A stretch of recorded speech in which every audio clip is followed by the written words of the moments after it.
Hello, and welcome to Chapter 3 of Jarviskjir, Rock of the North. The recurring campaign of heroism and getting scammed repeatedly across the lands of Jarviskjir. If you are new here, and often there are, this is a recurring campaign. There's been 2 seasons of it already, and the Jarviskjir world is my D&D homebrew universe. A lot of new classes, new monsters, new all that kind of thing. And we're going to be exploring yet more of it and go yet deeper into all things with a wonderful group of people. Next time I'll try to say that with less, accidental sarcasm. And that wasn't sarcasm. That was just disdain. It was just no sarcasm. That was just world weariness. Welcome to Jarviskjir. May I take your order? Would you like to try a combo meal? Elmo would like to have chicken nuggets.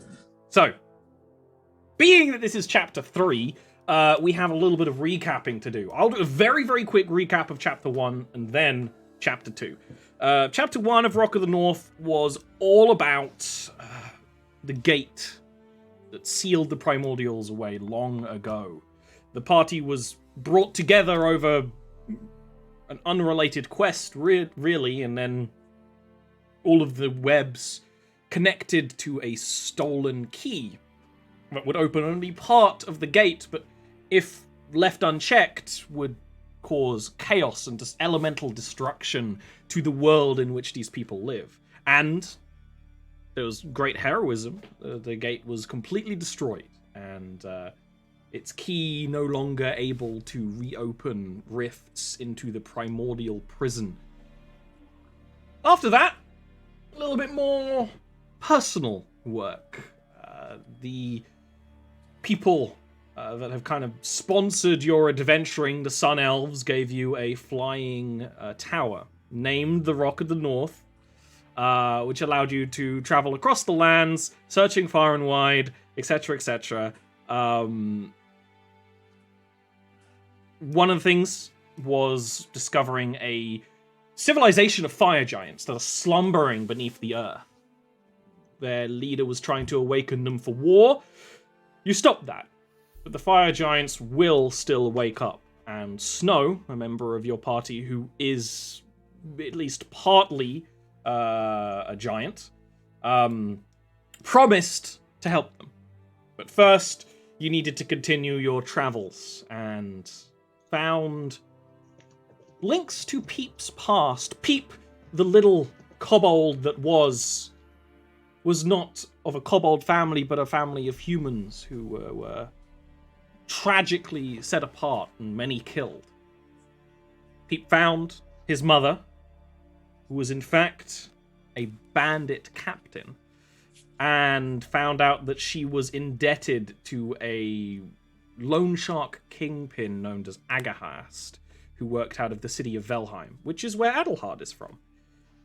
You hunted him down like a dog, and Agahast was executed for his crimes, although the whole encounter did not go smoothly, and Sir Vincent Annias, a champion of a paladin from Northenden, was slain in the encounter. As such, after this encounter, you all went your separate ways, to some degree. There were other things you needed to work on, and no pressing matter or anyone to really keep the group glued completely together. For Peep, they had a family again, and it's entirely reasonable that Peep returned to Lendir, this town of Northmen, to look after 2 siblings that he thought were missing or dead, and maybe reconnect with his mother. Peep had to go take care of his family, and I imagine for Peep and Snow that was pretty amicable, okay, I'll see you in the future. Snow returned to the Jotunskoger, a forest inhabited by Planavar, the descendants of ancient forest giants, where he would work on a plan to help the fire giants when they awoken from their slumber. He also took the flying tower, because no one else was going to. So Snow just has that. I said earlier, sitting in front of his porch with the tires removed like an old car. Sabriel will be so mad. Well, it doesn't make sense to go back to Sabriel and Calavale and stuff right now. You know, it's for these guys and their adventures. It's just, for now, you know, Peep and Snow are not together. And then we get to Adelhard and Cinder. Cinder, being a herald for an archfey, has had a lot of things to take care of. Some more details about that may be on the Patreon link to this account. Oh, wow. But in perhaps the strangest quirk, somehow Cinder and Adelhard are friends. I don't know how it happened either, but they are. And Friends is a very loose statement there. This is a very strong that maybe puts more. Adelhard has sense. picked up a tick, and that's what's happened. Adelhard has an annoying toddler who is sometimes there asking questions when Adelhard is trying to work. Yeah. Just like pops in. Hey, how you doing? What the fuck, man? Imagine a teleporter that could travel between dimensions nearly at will, and you know, there you have Cinder. Adelhard has been the most busy and the most productive because, with nothing else to do, Adelhard has worked seriously. Agahast was a criminal kingpin. He had a deeply rooted system in Velheim, and Adelhard saw to completely deroot this system, doing complete, detective shit, busting down doors, taking people out, most likely not making friends in the process. This was a highly connected system. Organizations had to be disbanded, removed, arrested, all of that sort of thing. And Adelhard did have the assistance of his navy, being the navy of the Raven Lords, his people, and his father. And maybe occasionally Cinder. And in 4 months, the remnants of Agahast's criminal syndicate have been completely uprooted, destroyed. Many of the parts of the web are arrested, some more lying face down in the gutter, but the threat of that completely eradicated and not systematically taken care of. None of which from the assistance of the Moon Queen, probably much to her chagrin, but keeping Velheim safe. Velheim is, of course, the largest, most organized city in the north. Its connection to the sea makes it a hub for trade, especially for Adelhard's people, the Raven Lords. Adelhard isn't a Raven Lord by blood, seemingly. Adelhard is adopted, being a half-elf, but there are half-elves in Velheim, enough that it's not weird, but Adelhard has always had a slight, more unique spark, being the strength of his magic. When taking care of Agahast's system, completely removing all the parts, there were many curious things in his coffers. He was a collector. He happened to collect a undead beholder, which was very, very dangerous after all. And in that collection was a very interesting piece of intelligence that probably hasn't completely gone out of Adelhard's mind. Something that's wormed back in every now and again. A receipt, essentially, for the transaction of custody over the most powerful cryomancer on the globe. This half-elven woman in the note, powerful with cryomancy, was sold to a hobgoblin warlord by the name of Wyrex. and with the rest of Agahar's system completely destroyed, this is the only thing that's left, both as an element connected to that criminal system and a extremely curious piece of intelligence. And so the time may come to leave Velheim for Adelhard. Maybe to ask for more information about this Wyrex individual.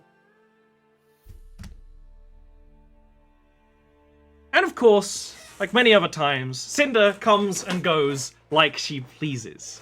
Whether Adelhard is in the stuffy rooms of his father's manor or getting the ship ready to leave, Cinder can appear at any moment, and this is one of those times. Adelhard, where do you want to be roughly? And then Cinder will I just unleash Cinder on you. I just throw a rabbit at you, and we see what happens. It's going to be great. He's probably at the harbor ordering people around to get the ship ready. Excellent. Cinder upon you. So he's just like walking down the docks or something like that. Yeah, checks and balances, the Raven Lords are a very sensible people. There's a lot of paperwork that has to be done before this ship can leave port, A lot of people, There's 10 years of bureaucracy. Yeah. Is there like... She's gonna pull the most Jack Sparrow bullshit.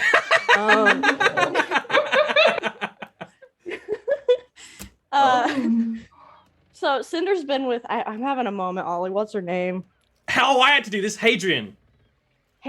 Cinder's been with Hadrian, doing that whole business, looking for, some stolen souls, just your everyday bullshit. This is just Cinder's day job, yeah. Yeah, this is just Cinder's day. Cinder's just in the ocean with her other girlfriend, her shark girlfriend. And so Cinder, they're coming back from whatever they just did, and Cinder sees, she's like, oh yeah, I gotta go. Boss wants me to go deal with Adelhard now and help him out. And so she says, she sees her girlfriend, she says bye. She jumps on a ship mast for a ship that's coming in, and she rides that shit like Jack Sparrow coming in, and she sees Adelhard. She misty steps right in front of him. I return. Her gecko's on top of her head too, like. He just stares at you and blinks.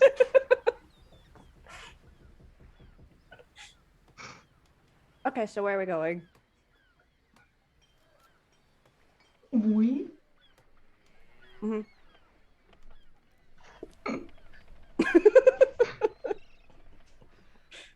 Dead serious face, like she's like.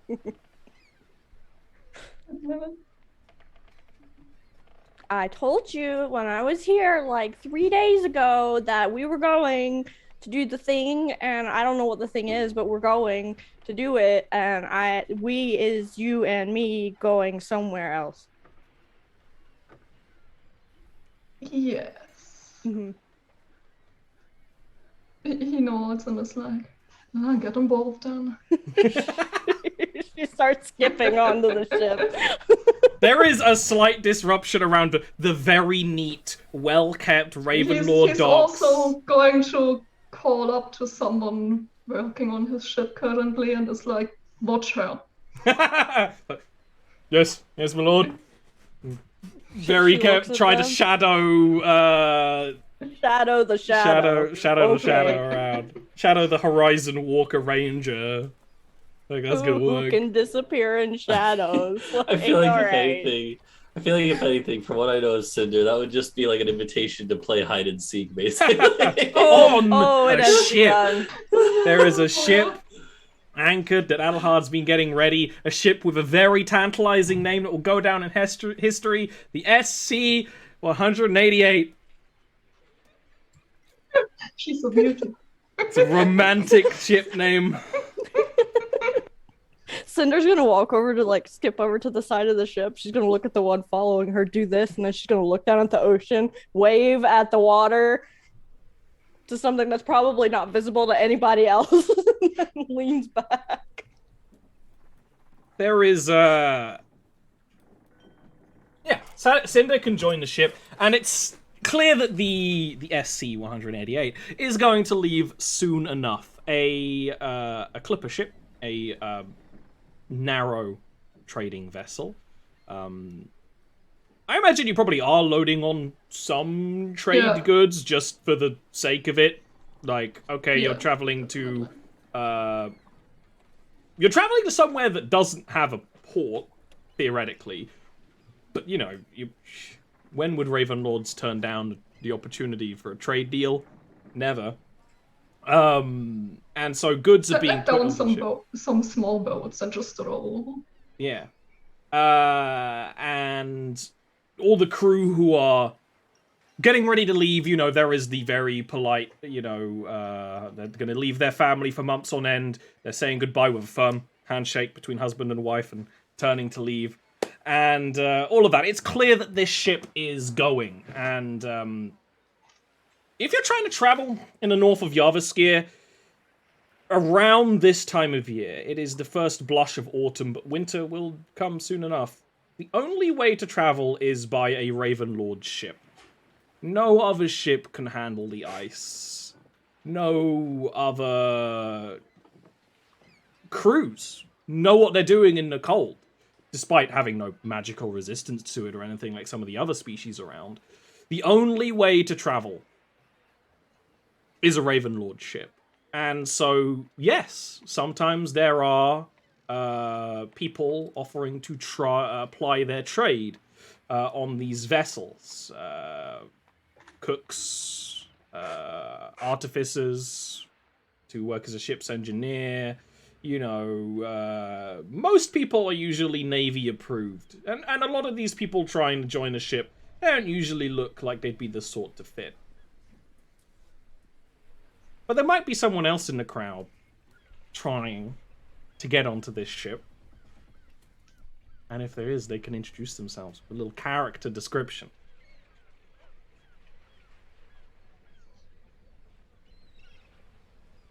That'll be you, Quill. I was just double checking to make sure. Didn't want to steal anyone else's thunder. So yeah, I guess in the crowd, probably wandering closer towards the docks and the shipyard, is a woman in a fully white plague doctor outfit.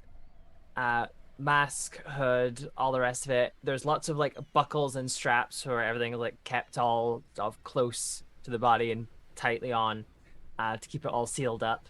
I'm assuming I'd probably notice Adelhard as like the one running things for this particular ship. Adelhard is clearly running things, even if you don't read the uniform. It's clear Adelhard's in charge. All right. Then I will walk up towards Adelhard. Hello. Am I right in assuming you're the one running things around here? Yes. Perfect. I was just wondering, do you have any space on your ship for some additional crew? Just me. Depends. What can you do? I'm a researcher by trade. Usually epidemiology, diseases, that sort of thing.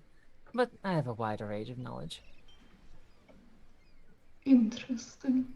What else can you do? I have some magic. Nothing too fancy, I'm afraid. Well, limited, but some of it. Where you're from? Where was I from again? I know it's around Northampton, wasn't I? I don't think we actually started exactly where I was from. New character questions. Yes. Knocked out by question 2. But to be fair, only Adelhard would ask, an itemized list when meeting a new person. Yeah, he has opened like a page in the notebook. Write this down. I really But want to know what he's his page of taking notes one, yeah. on Cinder says. Just a big question mark. Probably. But See, probably why? I'm from Northampton, but I tend to move around a lot. I see. Well, your knowledge could be useful. I would hope so. I offer my hand forward in a handshake. Don't worry, the suit's sealed. You'll not catch anything. What do you mean by that? I suppose it's worth explaining. I'm afraid I do carry my own affliction. It's not contagious. Don't worry. The suit's sealed. I'll keep myself clean. If anyone gets sick, it's my fault. But I can promise you, it's not as bad as it seems.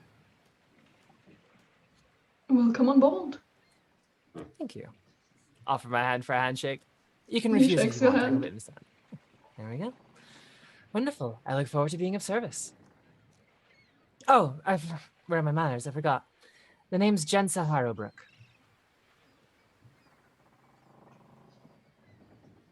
Yeah. Written Just gives like a down. little nod.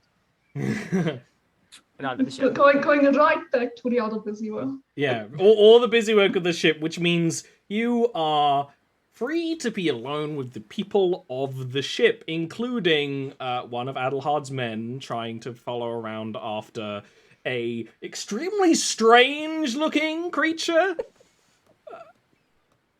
I mean, No. Cinder is not of this world, literally. Cinder is alien. What do we have here?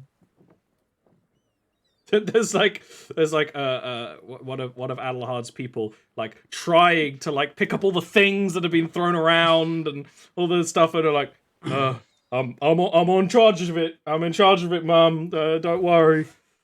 You're I doing a don't think wonderful you're job. in charge of anything other than the lack of ability to control the gravity that seems to be failing around you. I don't know what gravity is, but I thought that sounded smart. It was close. Hi. I've never... Hello. I've never had the pleasure of meeting a creature like you before.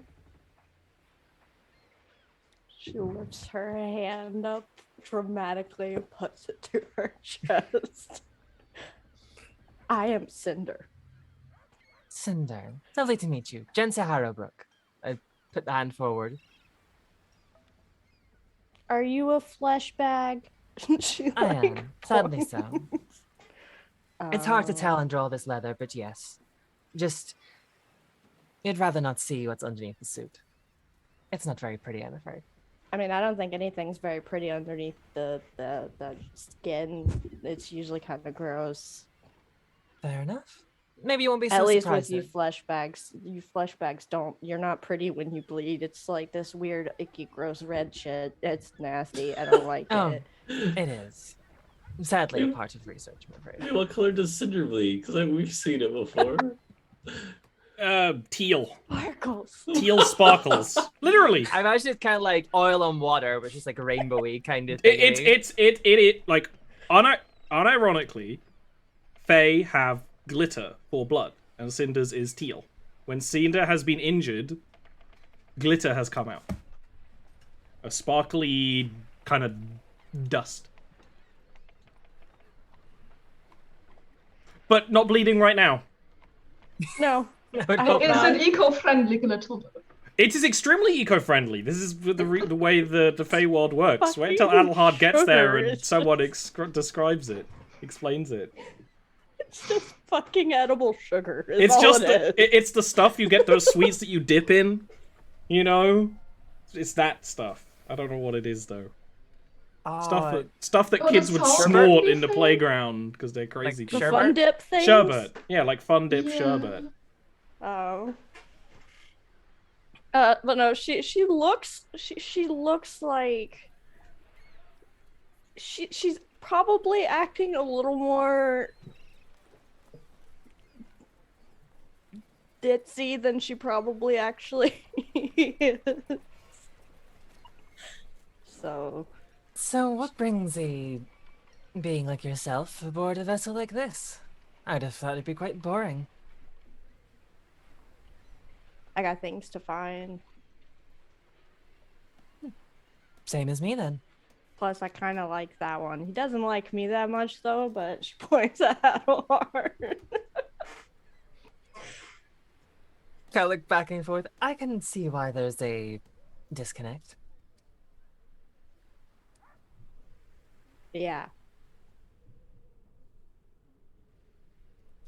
Very well. I look forward to spending time with you aboard this vessel. I'm Cinder's sure just trying with to your- figure out the mask.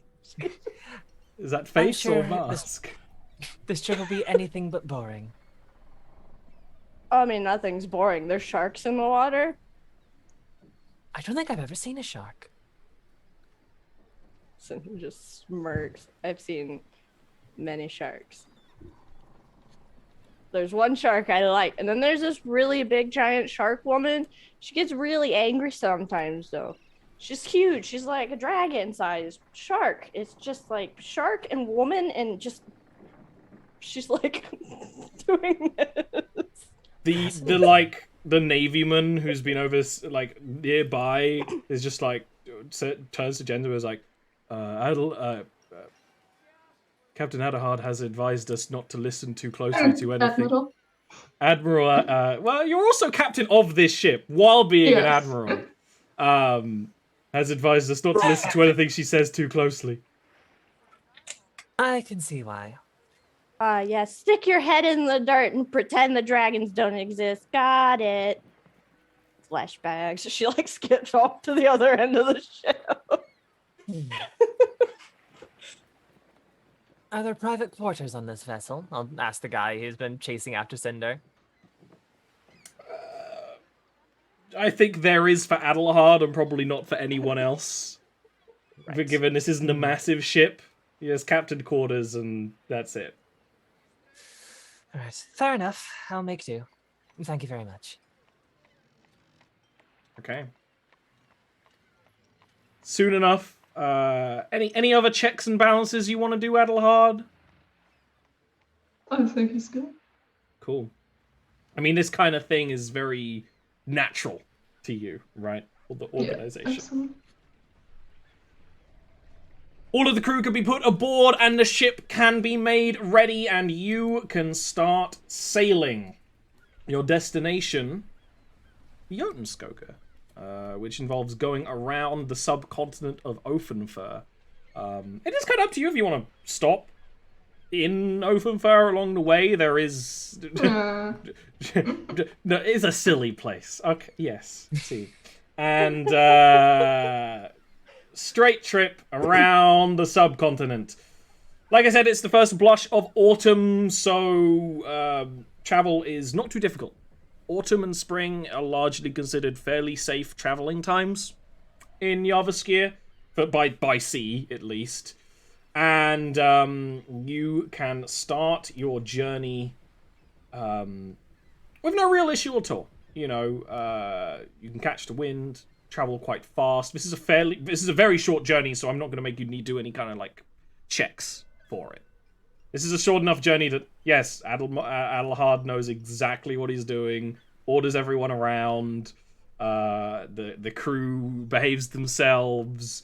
The only question marks really are Cinder and Jensa of what they're doing aboard the ship, unless Adelhard has any other projects or thing you want to do. Yes, he will actually at one point call Cinder and... What's the name again? Jensa. Jensa. He will call them both to him. All right, I'll head on over. At this point, the ship is mid-travel, you know. Yeah.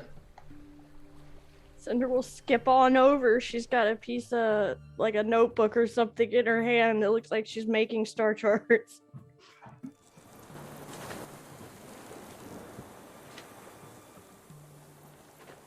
Cinder, I have not told you what we are exactly doing.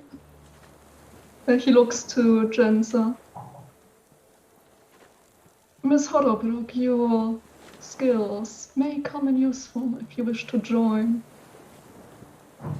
Of course, anything to help. We are going to visit an acquaintance of mine. I have heard he had knowledge about an individual connected to a recent investigation I have almost concluded. This will be the last lead left. and it leads us outside of Valheim. Not sure how far, but this old acquaintance will know. Very interesting. I do like a good mystery. Mystery indeed. Ooh, we get to find things. That's my specialty. Well, yeah, we'll just leave it at that. Did you not steal my quill last time? Mm-mm. She Just found gives an it. innocent smile. I don't know what you're talking about. It just got. That's not your quill that ended up in that man's neck. You did what with it? That's not my quill. It wasn't yours. I don't know what you're talking about. I'm not sure ink does any help to anyone in their bloodstream. Not at all. It wasn't supposed to help. He You tried are to very eat odd. me. Oh, well. Aluhard is just kind of blank-faced, staring at Cinder. She's not gonna elaborate. She's just gonna leave it. I was right. This is definitely not going to be a boring trip. No, not at all. So what are we looking for? Or who? Or both? What was the goblin named again? Wyrex. We are looking for Snow, the strange giant man. Oh, the We big work man with with- the horns? Yes, he knows about a goblin man that is connected to this unsavory criminal network I had taken out. Mm. Last lead left. I do not like to leave things halved up. A good policy to have. Indeed, especially when doing research.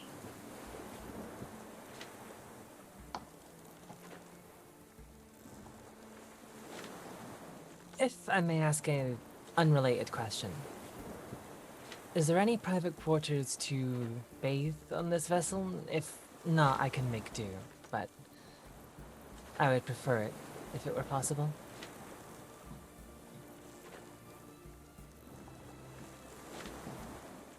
Is it because of your issue? Yes, I can have something arranged. that would be wonderful. Thank you very much. Just imagining Cinder getting dunked in water and going from floof to like thin little like there's nothing to Needle her. legs. Someone has to wash Cinder eventually. Good luck catching her. Not it. I don't know, maybe the vase will do it. Cinder has probably fallen off the boat once. And then just been on the boat again, and the whole crew are like, oh, overboard, overboard! And then Cinder's just like over Cinder's there just eating an standing apple. behind them. Like, Yeah. Just the The- sound of I'm dripping on the fine. wood. The people here are way too sensible to comprehend Cinder's bullshit. You, can arrange private chambers with water, potentially even heated. All of that stuff can be readied. You have, you have the best ships on the sea. Clearly make such accommodations.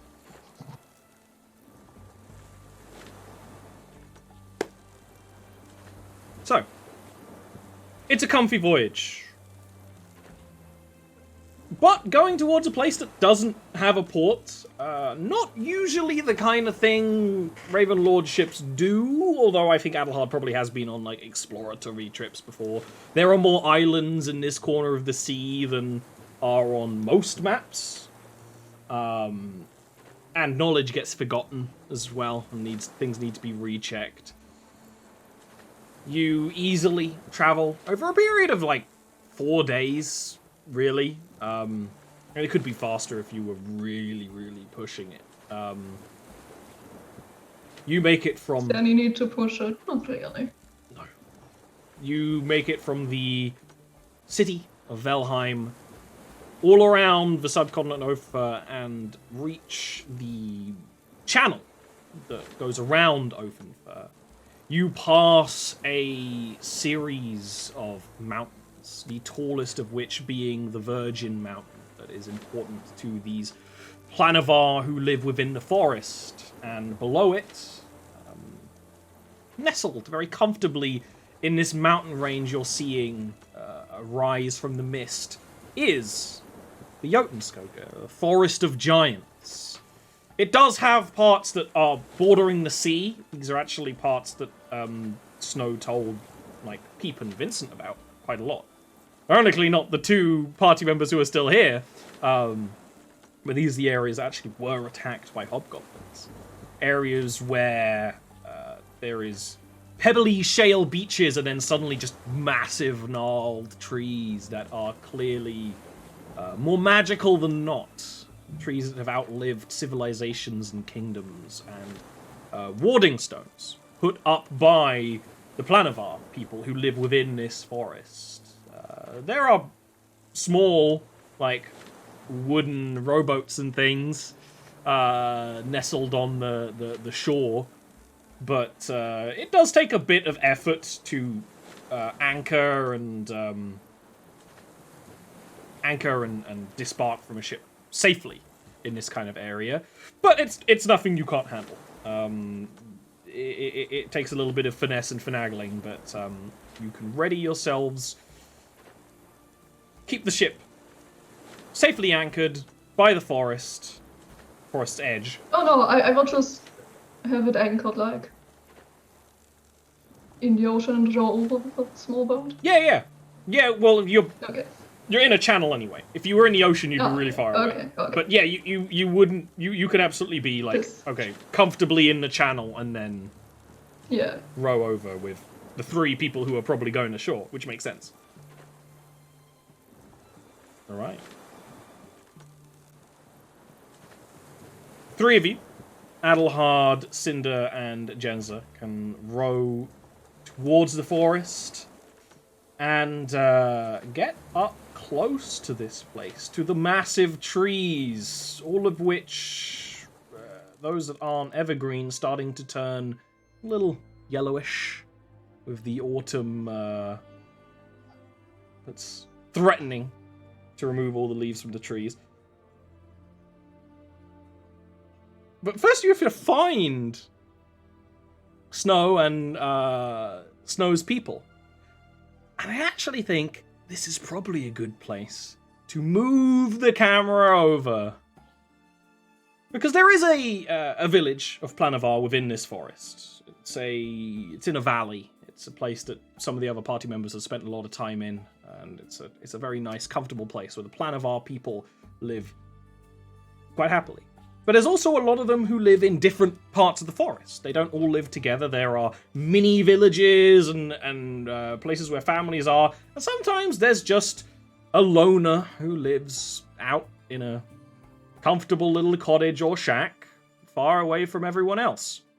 And that's exactly where the Golden Tower can be found parked in front of the cottage that Snow is staying in, which is also the home of his roommate. So it's actually up to you to kind of describe this place if you want, Zach. Have you got any ideas for it? Sure. So in the middle of this little, or I guess large forest, there is a clearing with one larger stump of a long dead tree, just kind of that goes up and starts to kind of spike at the top. You see smoke kind of rising out of the top of it from presumably from a cooking fire, but it's just a massive stump. There are 2 porthole windows and a large curved door frame. There's no door there, just an archway. It's completely open in all aspects. You do see a knitted together hammock swinging from a couple of nearby trees that are kind of completely intertwined with vines and things. That is also massive. Probably 3 or 4 medium-sized creatures could lay in this thing. It's pretty big. If you go inside of it, it is heavily decorated with handcrafted wood furniture pieces. But the most comfy places look like piles of leaves that have been formed together to create sort of a beanbag chair effect. You do see in the back of the stump, there is a rather large kind of kitchen area where the cooking fire is. There's a pot kind of broiling over an open flame there. There's some countertops, and you see just an assortment of cut up vegetables, diced vegetables on a countertop. Yeah, that's the place itself. What are you up to, Snow? I guess if I'm staying in the little like cottage, then I feel like Snow would have converted a large portion of the tower into like a gaming room. Like with like there's like a cornhole thing on one side. That's the first thing my mind went to, is like cornhole. There's like, and so that he and his new friend here, when they have time, just go and play cornhole. And what is cornhole? Yeah. I am not American Okay. enough for whatever this It's is, like but a it's got corn in tailgating it, so game. I'm assuming it's American. Well, yeah, so it's literally just like you have like it's like literally there's like a little like wooden thing you set up that has a hole in it. You stand maybe like 20 feet back and you try to throw a beanbag into it, like a little beanbag sack. That's it. That's the whole Gabrielle thing. is like currently having a heart attack and doesn't know why. It's like inverse horseshoes. Yeah, it's basically like it's like tailgate horseshoes because it's easy to set up and you just have a beanbag and a wooden hole. Like it's so we got our cornhole set up and I don't know what Snow's doing right now though, but they're probably hanging out with his new buddy. Zach, take it away. Across from Snow, I guess playing cornhole is Leland Leafbite, who is just shy of 8 feet tall, but only because his posture doesn't allow them to stand taller than that. They're kind of hunched over. They got sort of a longer neck, kind of floppy cow ears, and sort of a cow-looking like kind of snuffed nose. They are green-skinned or green-furred, but they do have a tuft of dreadlocks that go down the back in a very thick braid down to the middle of their back. And they have sort of these purplish eyes. They also wear leathers with they have a large leather duster that's kind of purple and green and brown as well. And they wear a bandolier of potions that kind of crosses across their chest. And currently, in between grabbing up a beanbag and tossing it on their turn, they are currently tinkering with what looks like a flask that's kind of about this big around, and looks like they're just grabbing little bits from pockets all in that duster and just dropping it into it and stirring it up and then breathing into it and doing all kinds of crazy things to it. Is that a normal thing that Leland does? Like, just is always working on stuff? Yeah, they are always either eating, sleeping, working, or extracurricular activities we'll get into later. Okay. Snow would be like, Leland, why don't you just focus on the game for a bit? You haven't even got a single one in the cornhole. I don't know, man. Like, I need to really put this whole thing together so that we can have it in case something happens. I don't know what's going to happen tomorrow. Do you? we haven't there hasn't been anything I get working, and I've been trying to work on what I've told you about the fire giants. I've been trying to work on that too, but occasionally you just gotta relax a bit. Fine. And he reaches in and he has like a pile of herbs that he was about to put into this thing, and he sets that aside and he takes the label off of it, and you see it says Leaf's fireball or Leaf's great ball of fire on the thing, and he rips it off and he takes out some other herbs and he drops that in there and he starts swirling it around. You see it change colors, and all of a sudden he starts drinking it. Instant cocktail, man. You know. The Snow looks like intrigued, like curious. But yeah. Snow needs to stop drinking mysterious things that strange creatures hand to him. That's Should have true. learned better from Cinder. At that very moment, you want to try it, man? Here you go. Yeah, he'll try it. Oh, Yeah, I mean, I'm sure you could handle whatever drink Leland comes up with this casually. Yeah. But yeah, so I don't know. I guess we're kind of just chilling, and then I will tell you, some of the intel Snow has picked up over the last 4 months, right? yeah, I was actually wondering. Because I was like, I don't know any intel. Yeah, but instead we ended up being way too excited over Leland. That's good. Your idea before was, hey, not only do you guys live here as essentially a species of reformed giant, but there is room in this forest for way more people. You're a very sparse population. The perfect place would be the very north of the forest where the trees meet the mountains. Not the Virgin Mountain, but the other mountains behind it. Behind that goes the sea and then the Shiver. It would be the perfect place. There are mountain caves there that, while not filled with magma, could be easily turned into a new home for these fire giants that some of them are starting to awake. There is one of them who is kind of woken up first. It's kind of their mouthpiece, who's in the village probably right now. Issue is, there is a copper dragon who lives in that corner of the forest. And your people have always just kind of left it alone. It's just easier. You know, some giants have a big chip on their shoulder about dragons, but the Planavar and the Furbolgs, they're essentially the same thing. They're just like, whatever, man. It can live there. We'll live here. It'll be fine. The perfect place for these fire giants to relocate would be the lair of a dragon. And so far you haven't been able to really look into it any more than that, but you know, I imagine it's on your to-do list of things to do, when you're also not relaxing. I mean, you've been working so hard for the longest time. Okay. What about, I don't think Snow didn't really have anywhere to look, but, well, I guess we'll probably get there, but about Pyromancer Wyrex. I guess we can get there when they get... Yes, you do have... Yeah. You have heard another name that might help you look into that. Okay, sounds good.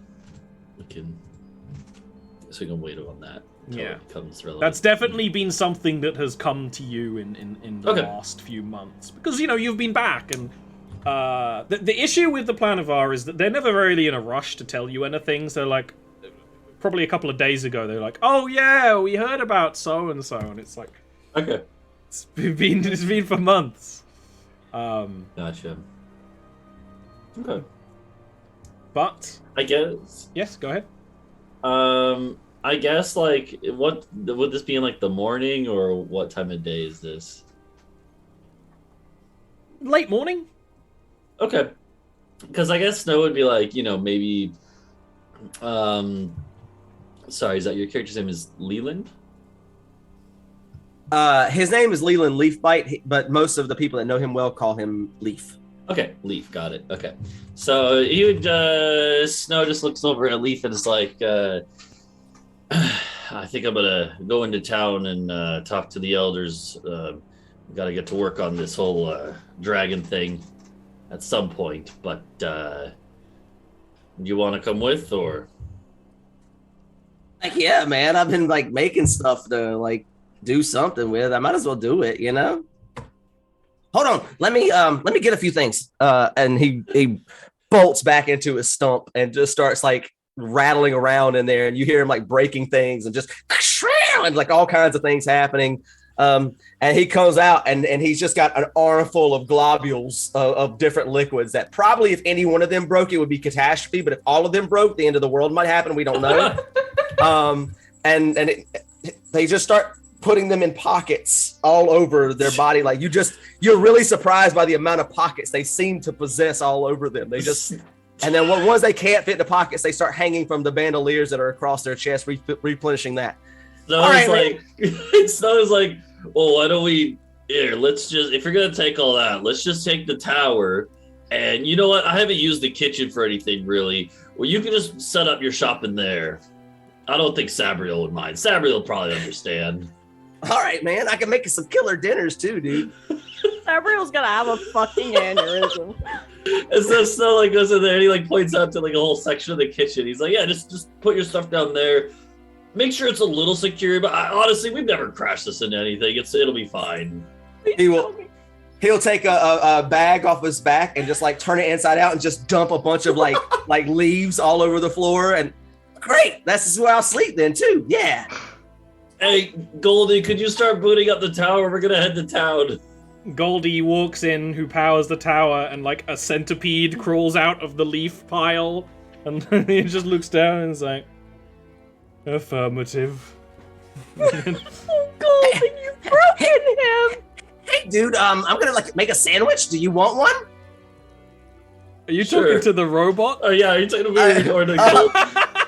To the room, really, but as soon as Goldie passes, like the emphasis goes to Goldie, but to the room, yes. You could just see like the lenses in Goldie's eyes just like narrow. And then he just keeps walking, and he's still looking at you. And then he just walks up the stairs out of the room. Oh right, that dude's a robot. I keep forgetting, man. But yeah, so I guess we'll take the tower into town for the day. Yeah, take the minivan. You know, pick up some things. Yeah. All right. And this does it have a giant peace sign painted on the side? It probably will at some point. Now Sabriel's not here to stop the decoration. It is definitely like coated in like different murals of artwork of like sunrises and rainbows and like flying birds. It's a whole landscape mirror. Here's the funny part. Ballard, when he sees it, is gonna be like, "This is fucking great." Yes! Sabriel's going to die. All right. You've effectively murdered Sabriel with that. This is a great place for us to take a little break. Before we crash these two groups together. Very sensible, very organized, sensible discussions. Leland. So, we'll see. Leland and Cinder will fit. Zach has seen the shit I've let Ori get away with and is like, I want in. Put me in. No. Listen, Cinder is sensible and intelligent. She just pretends to be a dumbass. There's a difference. Leland is potentially just a dumbass. We have yet to see. We'll see. We'll be back in a few minutes.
Hello.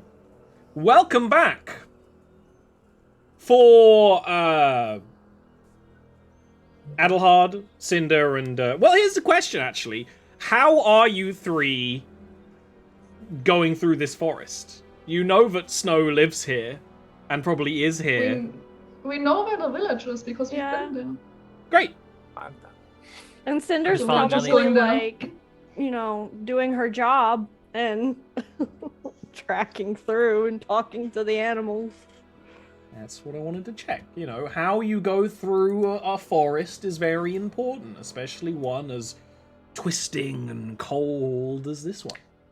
Cinder is a lot more on it and not so spastic as she starts, as we're going through, because, she's actually doing her job now.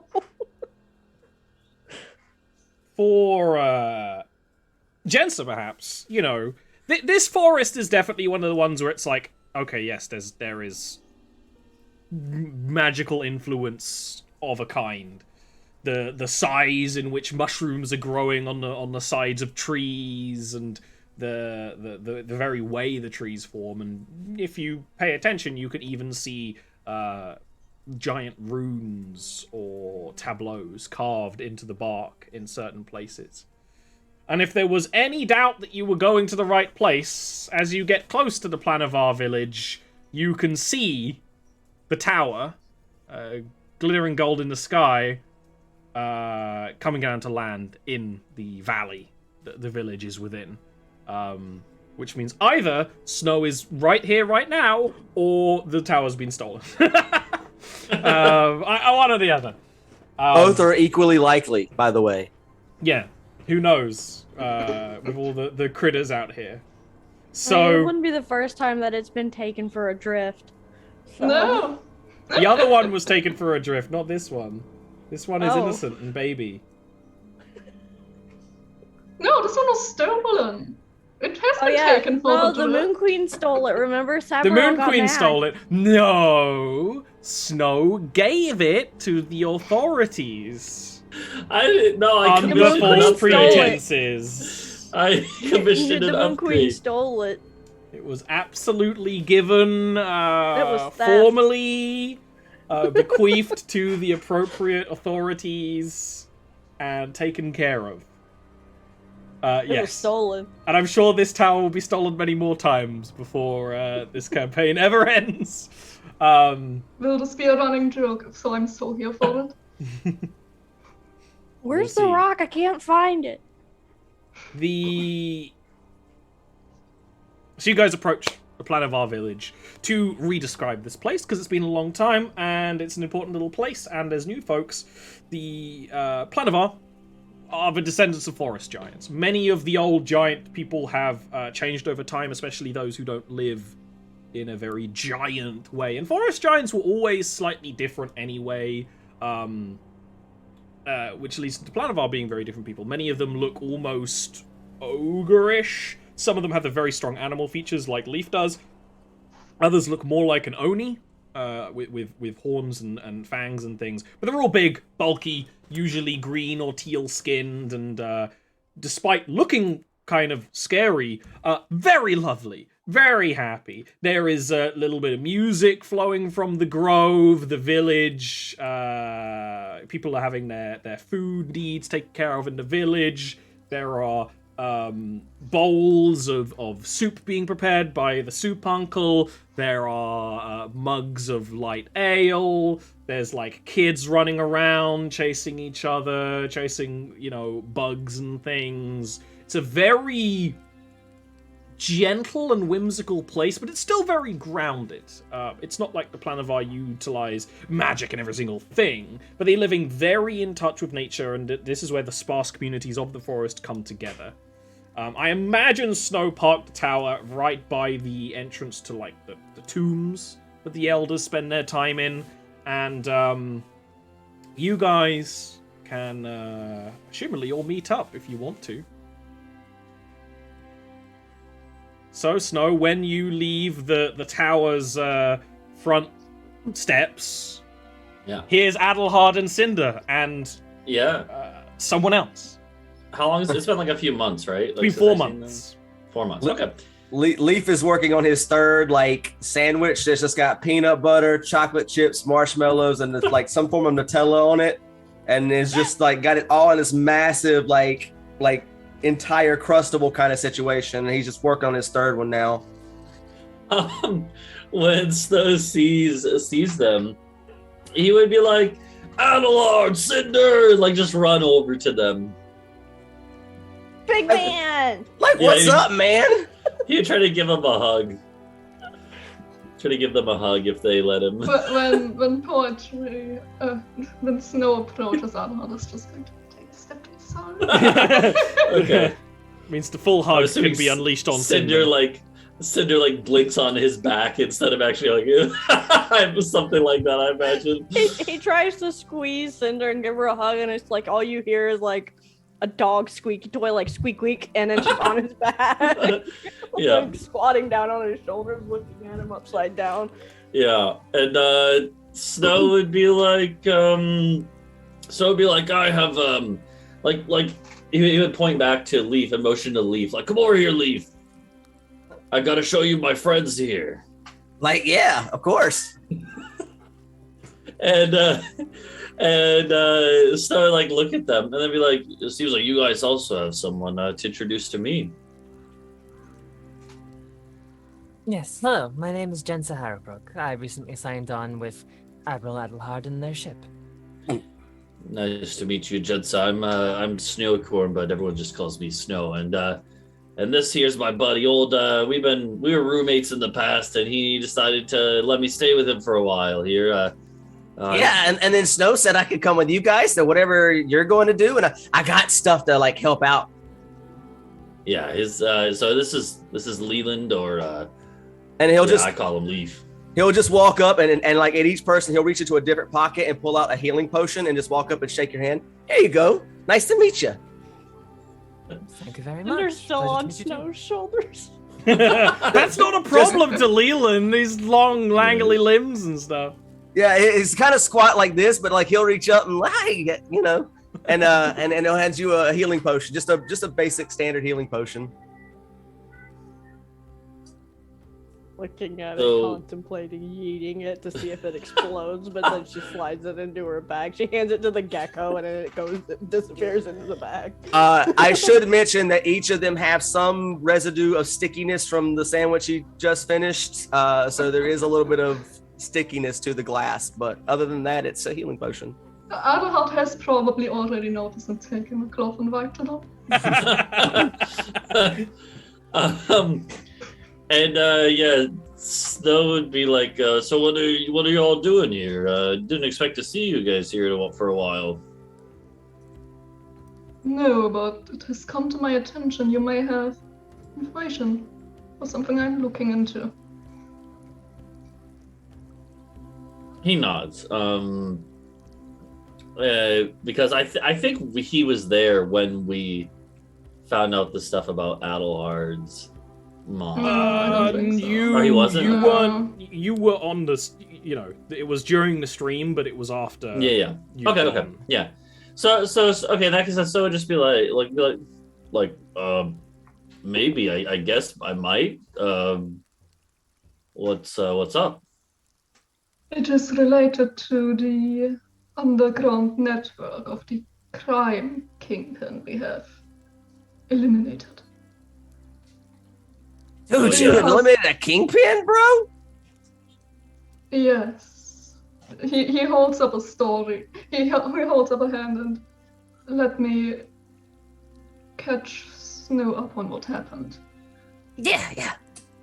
After he was dead and you're left, I had taken it upon myself to root out his entire network. I have cleaned up Valheim of his network, alongside its criminal underground. And I have happened across some information related to these dead sellers that will take me out of Valheim. To a person I was told you have encountered or have information about. It is a goblin named Virex.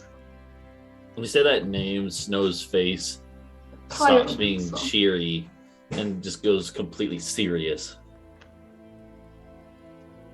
And actually, would Leaf know about Wyrex too? Because like that was Wyrex attacked all of us, right? That's up to Zach, because not everyone defended. But yeah, and not everyone would necessarily have sought out information about the attacker's identity like Snow has, I guess. I'm fairly reclusive, so I probably wouldn't, because I keep to myself and keep to my work outside of Snow showing up, however many months ago and hanging out with him again. Yeah, so then Snow's face changes and he'd be like, I know of Wyrex and have been trying to find information myself. He is connected to this alongside a cryomancer. Those are the two people we need to find. Would you? Or I need to find. It sounds like we probably have quite a bit to talk about. How did you guys get here? Sure. Okay, and he's like, okay, he's like, well, I tell you what, if it works for you, I have something that I need to kind of take care of, and if you guys would be willing to help me with that, then we could talk about that. So this sort of stuff on the way. What is it you're needing to take care of? Is it related to the fire giant project? Yeah, kinda. There's a dragon that lives nearby, and we need to go talk to it. We're going to talk to a dragon, bro? Yeah, Leaf. Sorry to tell you. It's just it's no, that's cool, man. I never thought I'd just see a dragon, man. Cinder's now on the ground in front of Snow. She is teleported down to the floor of the ground. English makes sense, I promise. I don't know how to speak it today. What? So it sounds like, I don't think the dragon's, it's never attacked us or anything. It'll probably be pretty cool about the whole situation of us asking it to move. But Maybe you shouldn't start with that when you go in there. You shouldn't probably go up to the dragon and be like, "Hey, Mr. Dragon, I'm sorry that we just met, but I need your house." Well, that's why. Are there any other solutions? I suppose this is for housing the giants. Are there any other places you could house? Well, the thing is, like, fire giants, they like to be in mountains and caves and stuff, and this area is up at the north of the forest where it meets the mountains, and the problem is that's where the dragon is. Well, can you ask the dragon? Maybe we can ask the dragon. And I work for a dragon. I talk to dragons.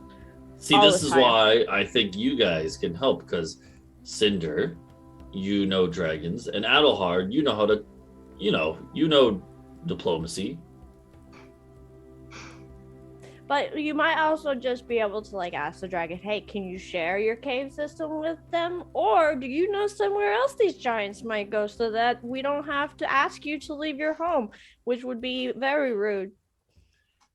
Yeah, so yeah, are you guys would you all be interested in helping us with that? Well, we could talk about stuff on the way while we're flying there.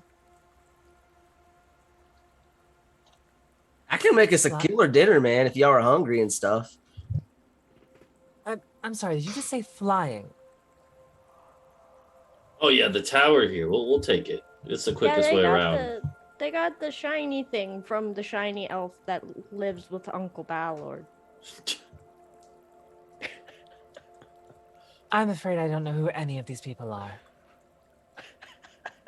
Well, My buddy, but he's got like a tower and it flies. A flying tower. Yeah. Yeah. And there's a robot. What? Yeah, Goldie pilots it. Well, I guess I pilot it, but Goldie does most of the work. Don't tell Goldie Goldie does all of the work. Don't ask it to eat anything. It gets real cranky about it.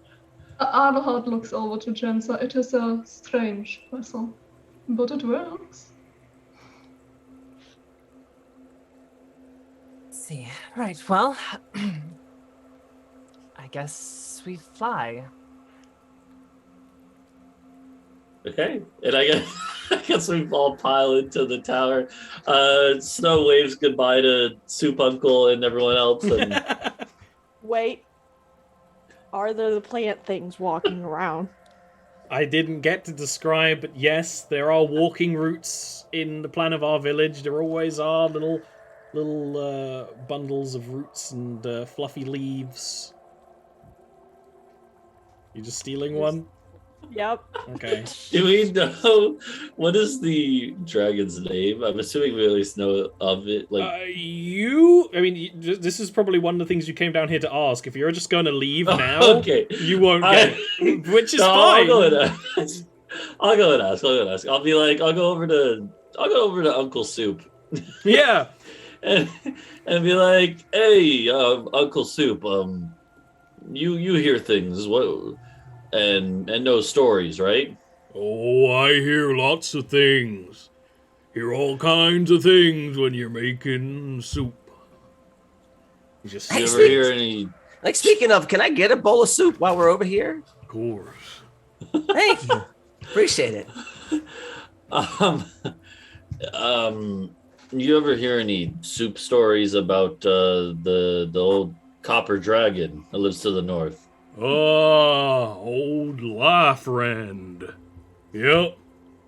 Murderous son of a bitch. He murdered. I thought we generally Needs more pepper. I always heard that he was not that bad if you just steered clear of his turf. Yeah.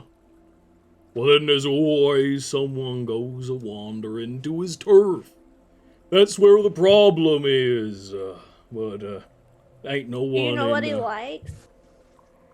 Yeah, what is he like? Don't think anyone really knows anything about it. Where does we his, keep away? Where does his turf extend to? Pretty much anywhere where the stone roots curl out of the mountain. Anywhere they are, he will he'll stake his claim. Some say you can really tell all the trees there. He's pushed around. He looks weedy, but he's meant to be right strong. Yep. Mm. Soup suddenly come from Texas. I don't remember what he sounded like before. This is what he sounds like now. I think he sounded like this roughly. He's got to sound roughly like this. Yeah. But also, I've just been role-playing cowboys non-stop since we stopped the last season, so it's gonna come in. I'm gonna say howdy. It's gonna happen. Someone look at Adelhard and be like, Adelhard, where did you say you parked your ship? Where did you moor? Hopefully not too close to the mountains. Maybe the dragon's gone and eaten all your people. And so says it like it's a joke, but he's like,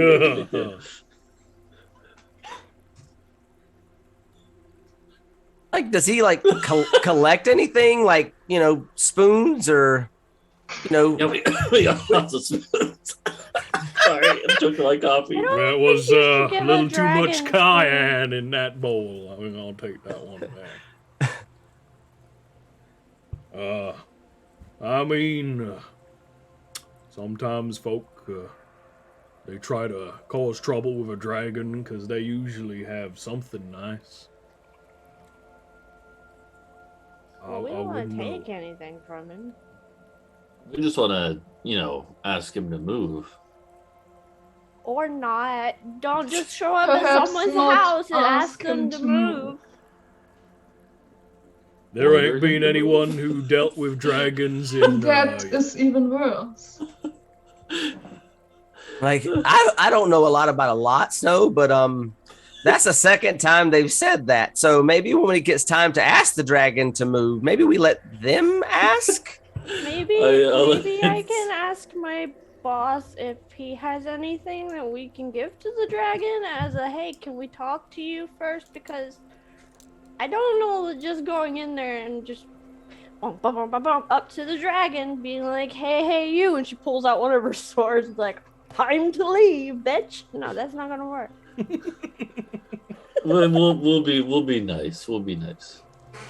She's like, I don't trust you right now. Is it okay? He looks at Uncle Soup and he's like, could I take like a jug of soup to offer?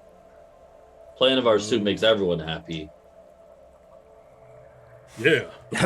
I mean, you can't argue that point, man. Yeah. I mean, I'd need to work really hard to make up another batch quickly afterwards, but I mean, that might could help if you need it. no, you're not gonna become an Uncle Soup for another 30, 40 years. You don't gotta worry about it yet. All right, man. Yeah. Snow. He'll just start like pouring. He'll just like lift up the cauldron, and then just like start pouring it into like a barrel. Basically, a barrel of soup. Yeah. Snow would meanwhile look at Jensa, because actually, has she tried to try any of the soup? No, she'd have stayed on the side, just Okay. watching. I Because would you can see also there's a not little have bit of touched the like soup. wanting to, but Yeah. Snow doesn't want to leave anyone out, so he'd be like, Jensa, you said your name was. Would you like to try some of our soup? It's been brewing for how many years, Uncle Soup? Well, some people say the recipe goes back to the dawn of time. That's say a really that. long time ago, man. Yep. I would like to, but I can't really take off the. Well, I do have something. Considering the whole thing with the mask is I can like stick a potion and then like aerosolize it basically. You can to, like, breathe consume it soup quick. if you want. I don't want to breathe it, but would it be possible? Like, I'm assuming I probably have like a tube or something that I can like feed through and like drink the soup through a straw, kind of. Yeah, sure. Yeah. Yeah, just like it's not very. It's not. I'm It's like not- holding the bowl like here. It's not very elegant, but it's like all right. I'll like take a bowl, then feed the thing, and you can see it, like wiggling around a little bit. Like goes up by one of the eye sockets for a second, then comes back down. Plan of our soup is Sipping at it. warming and it's simple but complex and very, very hearty. And Uncle Soup, while kind of like sealing up the barrel and things like that, is like, well, ain't that the darndest thing I ever seen? This is genuinely really nice. Yep. Like My I said, no arguing that fact. He'll tip the barrel onto its side and roll it towards you. Okay, yeah, so just picks up the barrel of soup and Yes. Barrel of soup baguette. Dragon's gonna pop it open like a soda can. Like a soda can. and I guess we'll just just look at the rest and be like, well, I guess we can go talk to the dragon. There's no harm in just talking to it. It is customary when you bring visit somebody's home, you should bring them like something. That's soup is good. Do we want to rely on the soup though? Give me like an hour. What are you doing? I would like to go into the nearby forest and go find a I'm looking for specifically flowers of different varieties to create a bouquet of flowers. Yeah. I am proficient with the herbalism kit and everything, so I can roll. But Give me a wisdom proficiency herbalism kit roll. okay. First roll of the chapter is for flower gathering. I regret nothing. No, I mean, as it goes, not bad. I was half expecting us to get through the entire of the first session without anyone rolling anything, which is always a Oh, good it one. wasn't. Ooh. I didn't see it. Not good. Not good. You do end up with a collection of flowers. Not so many flowers are still in bloom. Some of the ones that are a little wiry, maybe a little poisonous. But it'll be good. It'll be fine. Wrapped up into a bouquet. Can Cinder make a phone call? I guess I need a little longer than an hour. So you got like a flower, and it's just like, meow, like the bouquet droops amusingly. You wanna try and call your patron? What she was going to, and then I just had a thought. She's gonna call someone who knows how to party. Yep. She's gonna make a phone call to the boss's wife. So you're gonna use because Cinder has 2 amulets. You're gonna use the purple one. Yes. Okay. You activate the amulet. Do you want to try and say something first before, the first thing she hears where you picks up, or are you just gonna let her yell and or laugh into the microphone? Hey, pretty lady. Well, maybe you could hear it if you were standing very close to Cinder. Maybe this is literally like someone talking on the mobile. But Cinder's talking into the gem, and the voice of the jester, the archfey, echoes back with a, "Darling, where the fuck are you?" I don't know. Oh, isn't that always the case? So I'm in a forest that, Then you has do these know people- where you are. Why did you lie to me? I only like it when you lie to me if it's funny. I mean, it's not a lie. I know I'm in the forest. I don't know the name of it.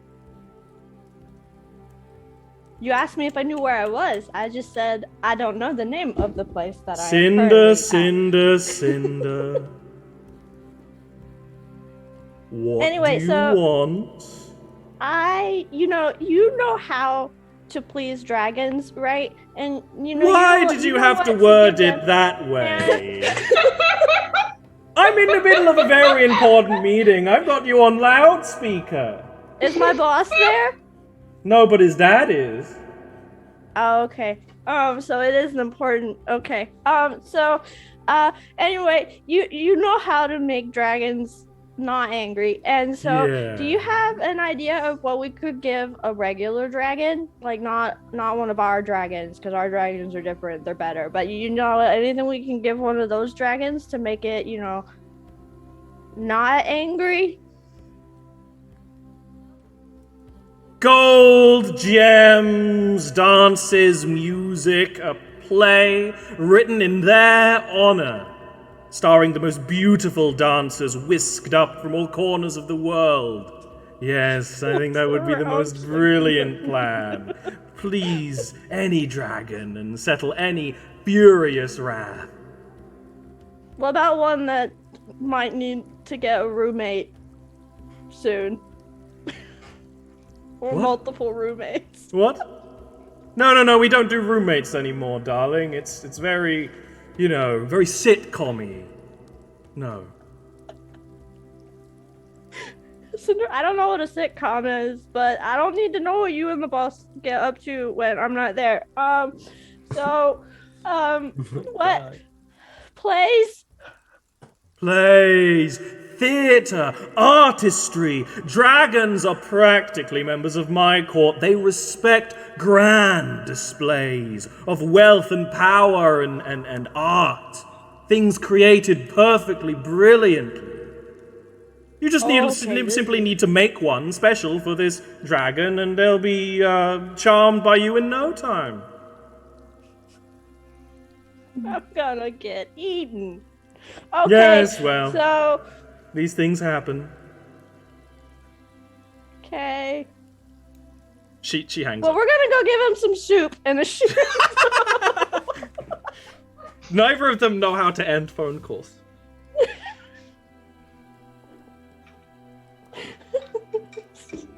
Cinder's like, okay, so we gotta put on a big performance for the dragon, like big. We gotta get everything that we need. We need you can do the drinks, and she points at Leaf. I could play my instrument. I have my accordion. Oh, okay, yeah. before we do that, that does not sound like a good idea. Adelhard, do you know any dances from your homeland?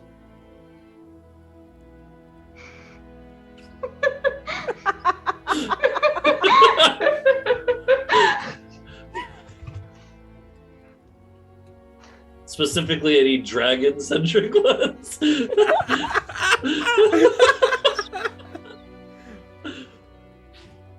No. We don't have anything we can do. We can't do any dances. We can't do that. We don't have the right performers. We just need to talk to the dragon, give him the weird soup, and then ask him what he thinks should be done.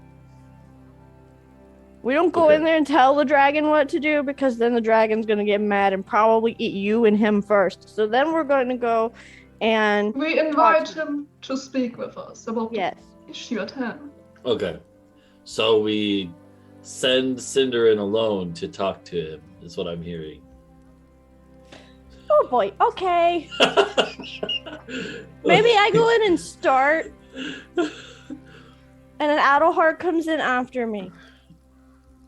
It's just because, like, now that I'm thinking about it, I know dragons generally don't like, our kind, and he points to Leaf and himself.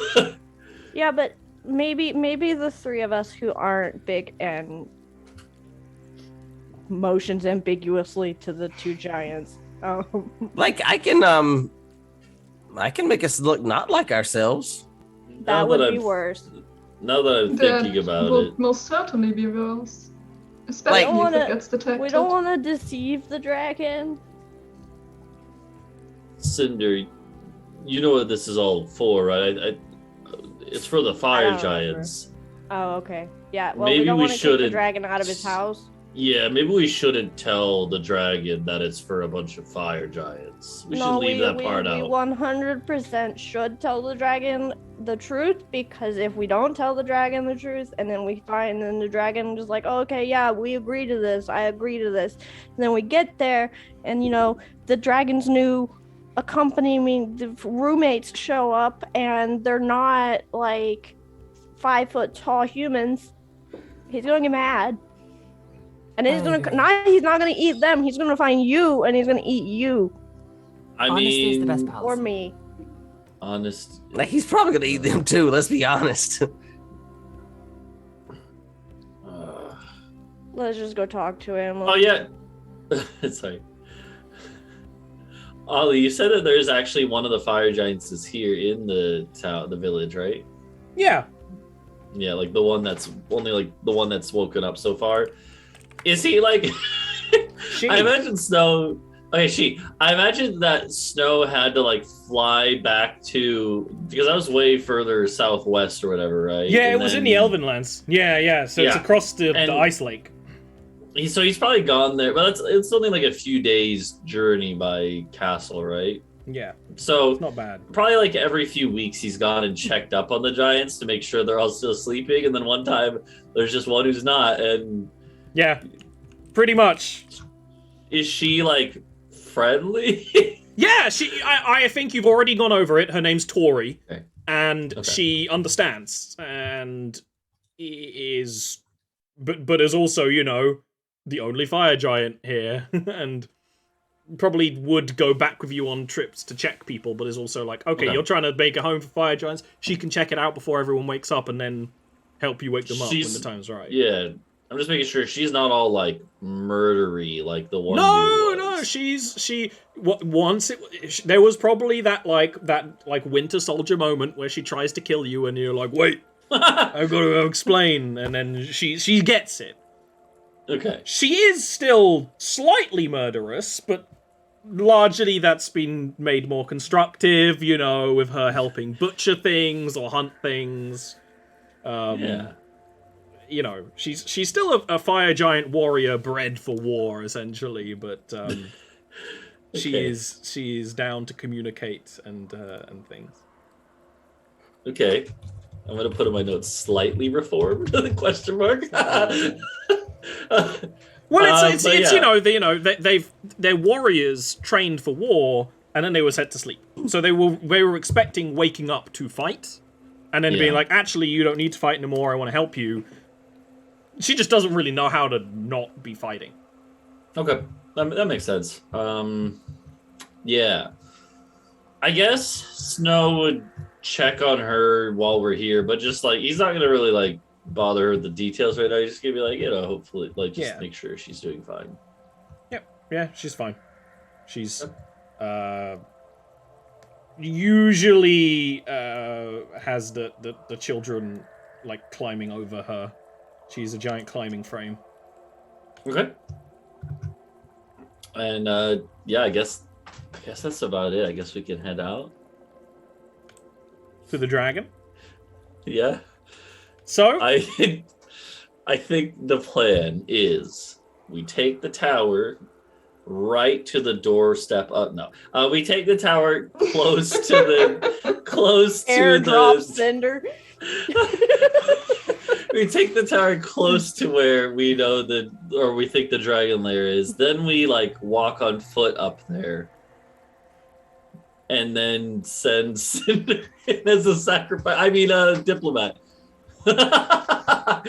Just messing. This can only go two directions, and one of them is sideways, and the other one is backwards. We'll figure out once we get there who's gonna go in. But first, we gotta find it. But yeah, I think. First of all, you need to get Jensa on the tower, and the tower to fly. Which is, of course, a new experience. The Rock of the North, as it is called, being a Sun Elven tower, flies nearly completely still when traveling in such slow speeds as it takes off. This doesn't feel right. I'm just like looking out a window and just seeing the ground moving. Like, I don't like this. I really don't like this. How is everyone okay? I'm not a flesh bag, so. Like, what do you mean, man? It's just. I feel like I shouldn't be up here. Look, it is certainly a strange feeling the first time around. Yeah, it but just takes you some get used to it. Yeah. I hope so. I don't think I felt this ill in a while. And then saying something. Cinder rummages around in her bag and pulls out a piece of ginger, just a normal, mundane piece of ginger, and hands it to her. It's not like a gingerbread man, but it's alive or something. Just ginger. Okay. It's not like the wine. And what do you expect me to do with this? Eat it. Well, first, I will not trust anything this one gives you. It was one time. It was wine. I didn't know fleshbacks couldn't have it. I got this from the store in your city. I paid for it. That's just ginger root, man. This should be fine. If you can't really eat it, if you have trouble digesting, I don't know what your deal is, young lady, but I think you can breathe it and smell it. It will help too. Snorting ginger. That does not sound pleasant. I play D&D for the fantasies I can't do in real life. I want to snort ginger. Is there a private room I can go somewhere quickly just to unmask? Oh, yeah. There's Sabriel's old bedroom has been turned into a cornhole room, but you can go in there. This ship has multiple individual rooms because this wasn't Sabriel's house. This is a different building. When the cornhole room was mentioned, Alahad looks up at Snow and is like, "Oh, what?" Oh, we'll show you sometime, but for now, why do you put corn in holes? You shouldn't do that. For now, Jensa, you can use that space. We'll get you all situated. Don't worry. Jensa will go up, like thingy, close the door, unbuckle the plague mask. Is it like a big chunk, or is it like just a chunk just you can just throw in your mouth straight away? It's like a whole chunk of It's ginger. a whole root. Just to be the most awkward way possible. Fine. She'll like pull out like a knife and thingy, just like cut like a core of it out and put it in, and then rebuckle the mask, and then come back down. I'm still a little like wobbly on the stairs, still not quite. Even though the ride is smooth, the knowledge that we're like several tens or dozens or hundreds of feet up in the air is weird. Was your character alright on the ship? Oh yeah, totally fine on the ship. Like, just the idea we're in It's the a height air. problem. That's what's fucking her up right now. Is that we're in the air, like going on a boat makes sense, but we're in a tower that's in the air. It'll be fine. We're not in it Oh, for you're long. gonna have fun when we teleport next time. You're not teleporting again. Why? We might We have will to. not If we get teleport. stuck in the ground again, we're gonna have to teleport. That's right. I forgot that's One how we thing at a got out of time. there. One thing at a time. I'm okay. I like to think that. Oh gosh. Okay. Snow. While we're going, how long of a journey is it to the rough area of the dragon? I'm assuming it's less than a day. Oh yeah, it's like an hour at best. It would probably be then a slower, more exploratory descent, trying to find a good place to land. That's probably going to take some time as well, but it's not long. It's not long at all. Okay. While we're going, Snow will start clearing out some space from the bedrooms to like make them usable again in case we end up staying, people stay overnight. Did they just get filled with junk? Some of them, I imagine, so one of them is a cornhole room now.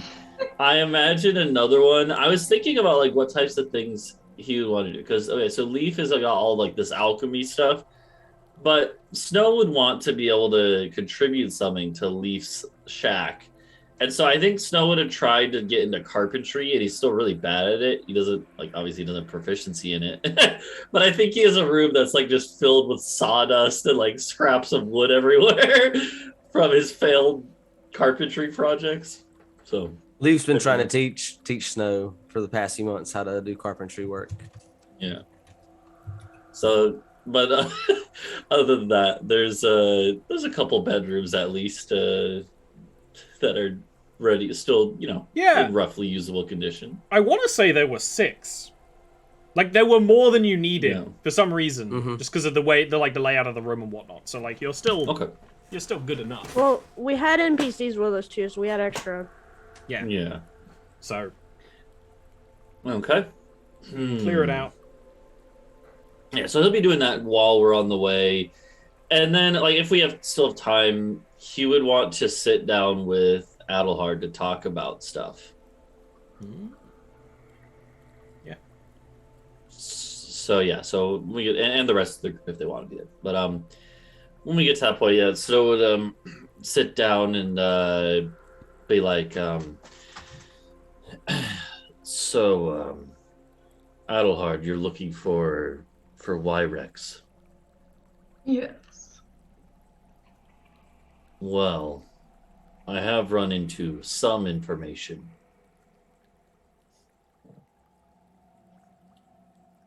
But poetry doesn't know what that is. You were told that. So the Hobgoblin Warcalled were an army. They invaded Oakenfur. But they weren't an army for very long. It was all these Hobgoblin bands that got joined together as they traveled north, following one person called the Red Jarl. The Red Jarl is dead. The generals that led the Warcalled have mostly scattered. There are some that still fly their flags and believe their beliefs, but mostly scattered. Wyrex, as far as you know, might still be doing the Warcalled stuff. You don't know. Completely disappeared. And there are Hobgoblin generals and leaders and stuff that are public mercenaries and stuff. They are not ashamed of themselves. The only one who's connected to this that you think might be able to help is a Frost Goblin. They are a subspecies of Hobgoblins that are more native to this forest and Oakenfur, and literally these two areas. basically one of the leaders of the Frost Goblins ended up joining the War Called completely as mercenaries. The second they stopped being paid, they stopped working with them. And his name is Captain Castiel. And you think of anyone who's actually going to give you good information, this person who lives in the ice flats east of Lendir would be good. Okay. You might be able to actually just have a talk with them and get information about Wyrex rather than fighting and hunting down goblins. Like, you could do that, but this would be an easier route if it pays off. Yeah, so Snow would basically kind of go over this to Adlar, basically be like, there's this frost goblin that might have some info, and I hate trying to, he could probably be paid for his information, or we could probably talk it out of him somehow. I hate the thought of doing that with someone who just a few years back was attacking my people, but he's someone who could get us to the real one of the real leaders that's left, who killed many of our people. Wyrex is much more of a threat than this lowly frost goblin. And we shall attempt an audience with him. Snow nods, and he's like, since you're already here, we could, after we deal with the whole dragon thing, we could, well, I don't know if you need to go back to your ship, but other than that, we could just fly towards where the goblins and the frost goblins would be. No, they have their orders. They already left by this point. Oh, okay. He nods, and he's like, that works then. And I guess he would make sure that there are any other leads that Adelhard has. I guess he would ask. What does he have on Wyrex?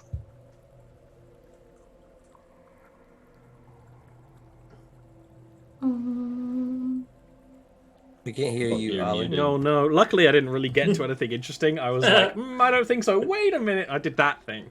My DM thing where I'm like, actually. It depends how deep you're willing to go to look into it. Because the Moon Queen's husband currently is the king of Oakenfur and routed the Hobgoblin War Called from Oakenfur. He was the one who killed the Red Jarl, who created the War Called, and controversially, actually converted many of the Hobgoblin War Called to his cause instead. They worshipped a god of war, and he basically led them to instead be more open to the elvish god of war, basically.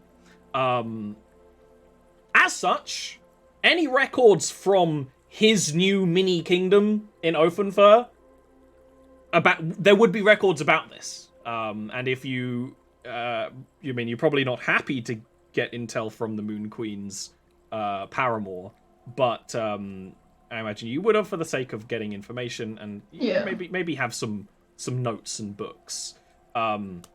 Mostly about who Wyrex was during the war, because Snow's people weren't fighting in the war. They were attacked at one point. But they weren't in the main war. In the main war, there were many Hobgoblin generals who led the War Called, because it wasn't really organized by a central force other than the Red Jarl. And along with famous generals like Girat, there was Wyrex, who, while being a pyromancer, was a general, and he led other pyromancers. I would have to check. I believe they call them Devastators. There are Hobgoblin mages who focus on destruction magic, basically. And he led a lot of them. He led basically the magic core of the Hobgoblin War Called. And led them very well. He would, you don't have any records about the fight with the Planavar, because that's the other side and unrelated.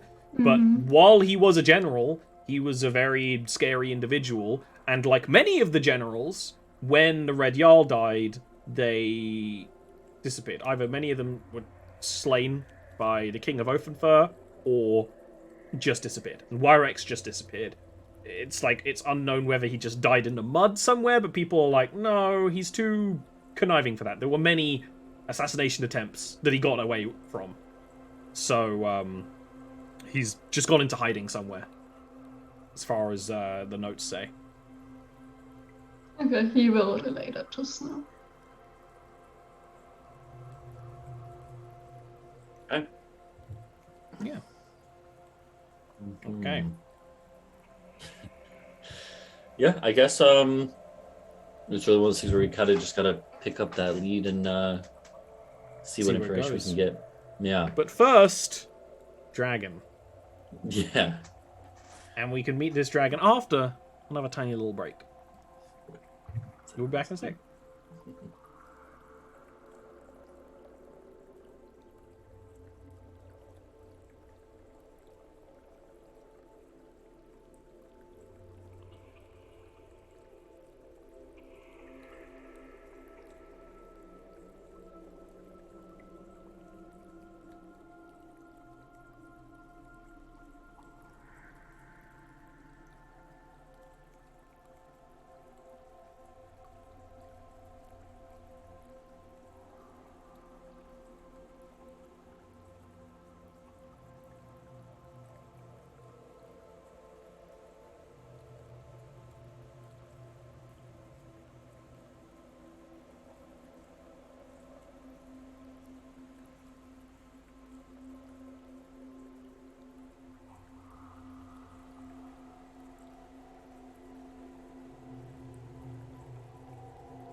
Who wants to meet a dragon?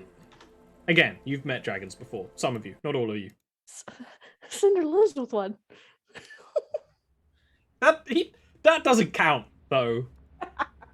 It's not the same.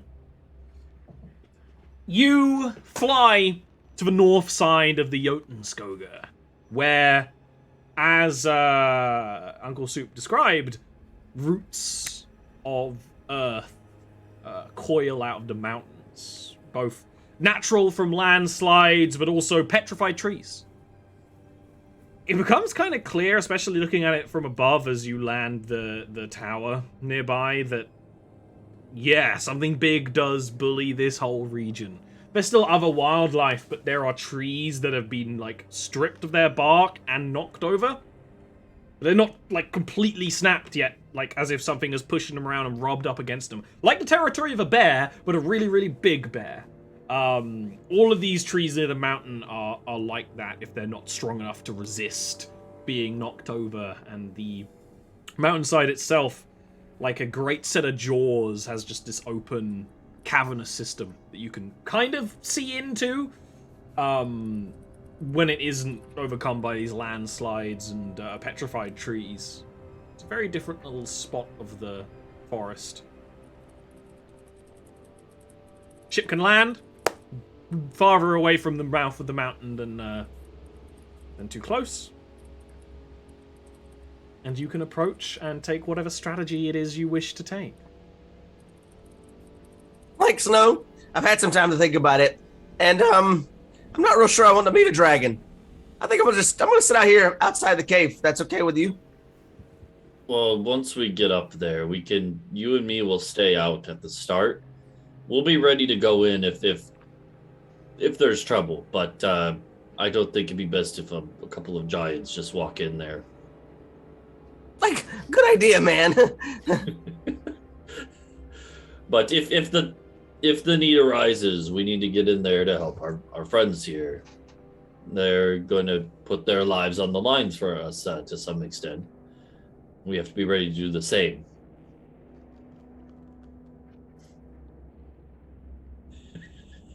Put my life on what line?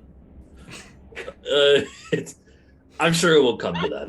It's fine. I'm sure everything will go perfectly well.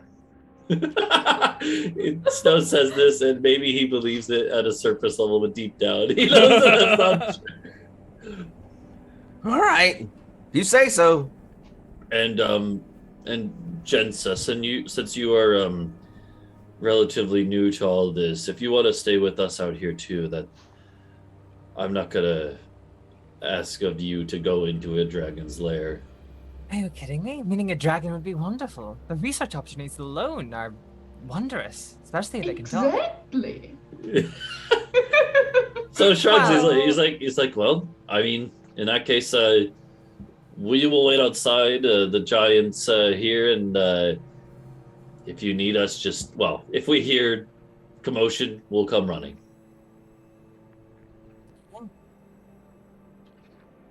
Does Leaf have any weapons on him, by the way?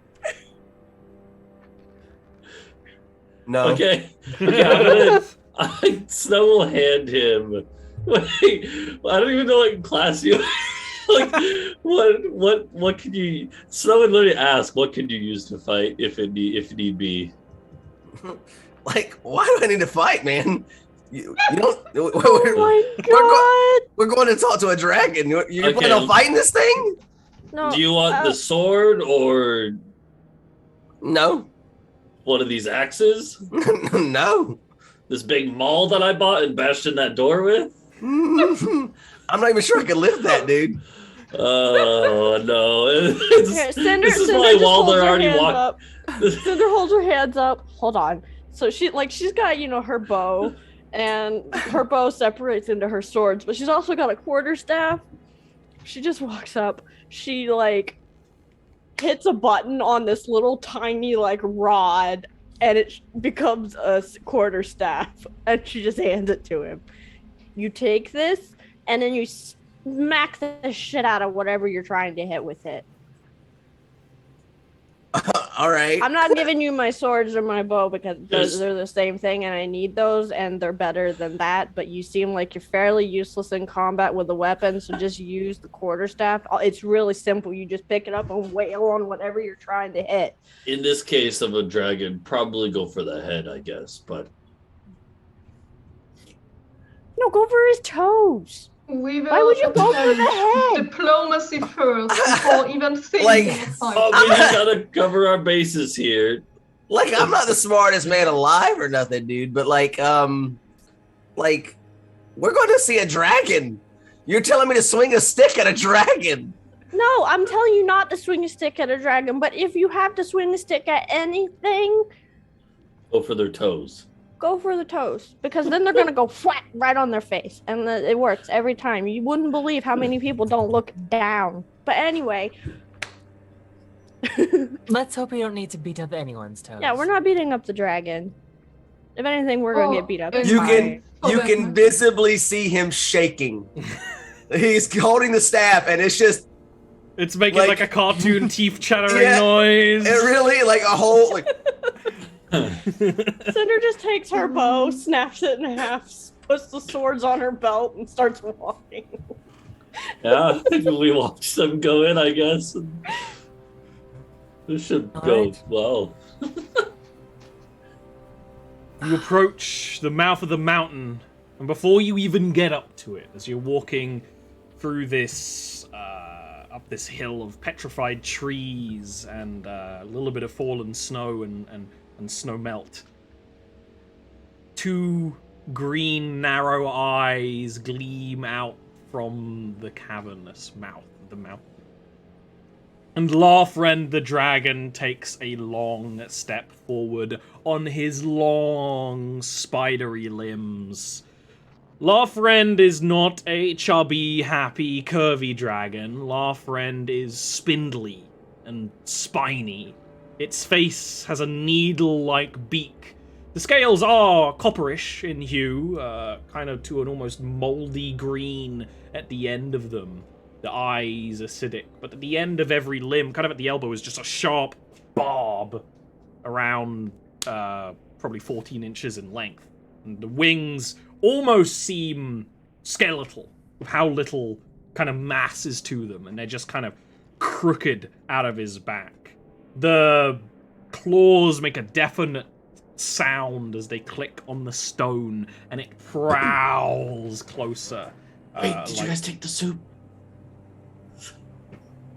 The soup No is one is sitting strong enough to beside Snow. Okay, continue, sorry. I just had to think, I was like, That is a good point. I think it's way funnier that you guys actually forgot the soup that you meant to bring there, and it's Yeah. sitting by Snow at the bottom of the mountain. Cinder always bring didn't it up. forget. Cinder's like, no, Uh. we're gonna offer the soup after we get to talk to him. Sorry to interrupt. No, that's Ollie, I hilarious. just- Larfriend approaches. The eyes glare down.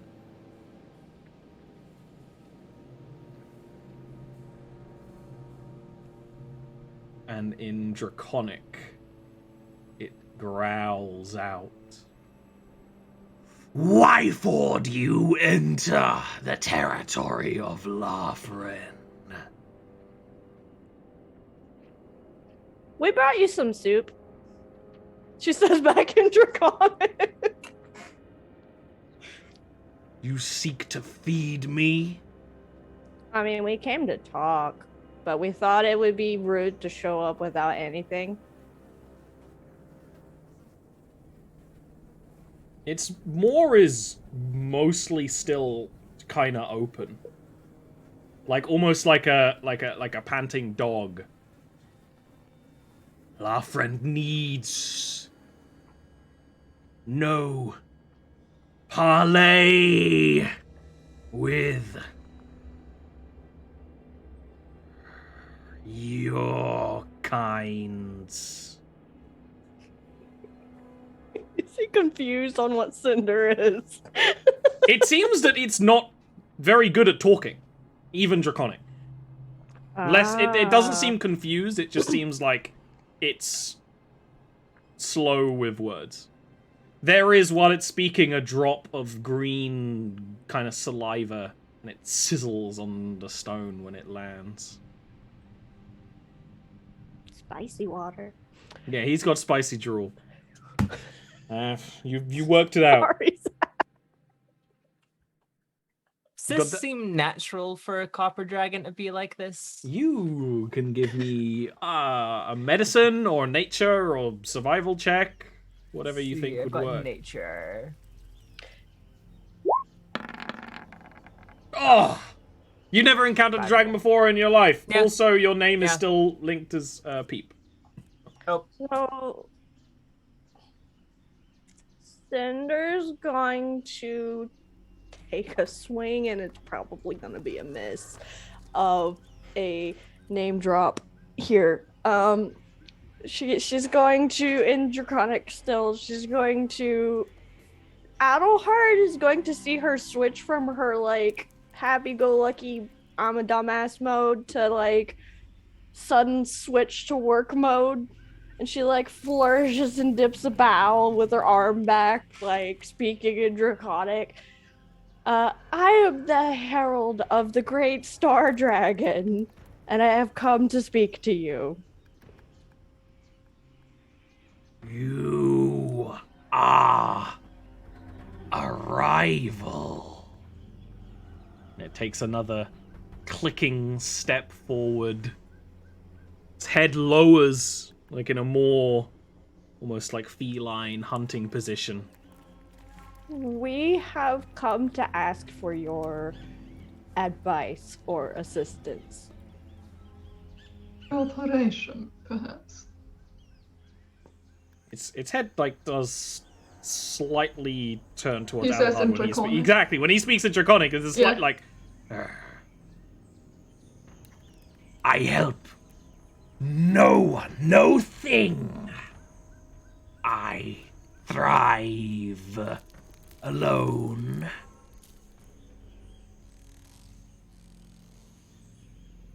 It starts to do the circling thing.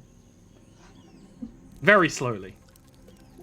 Cinder's still, like, matching his steps, making sure to not let him get behind her. Yeah. Mm-hmm. Just keeping turned facing award, like, oh, okay, this is a little Yeah. more tense than I thought it would be. Yeah. Okay. I have no idea what you're saying. I can't speak Draconic. I'll translate for her. Doesn't sound good. I see. Oh. Off in the distance, Leaf leans over to Snow. Like, how do we know if it's going good or bad? If we hear screams, it's going bad. Or weapons clashing. Otherwise, we assume it's going good. Right. All right. One more question. If they're screaming, wouldn't it already be too late since they're dealing with a dragon? No, it's fine. All I've dealt right. with dragons before. I mean, as their guest, but I'm sure it's no different when you're fighting them. Like, all right, man, you're the expert. Yeah, I am. Totally. Ollie, can I make a roll? I don't know what roll this would need to be, but can Cinder tell if by rival this dragon is just being like feral dragon shit about that, or if it's meaning like the hoarder More. or Yeah. just like the feral dragon shit? I guess it'd be insight.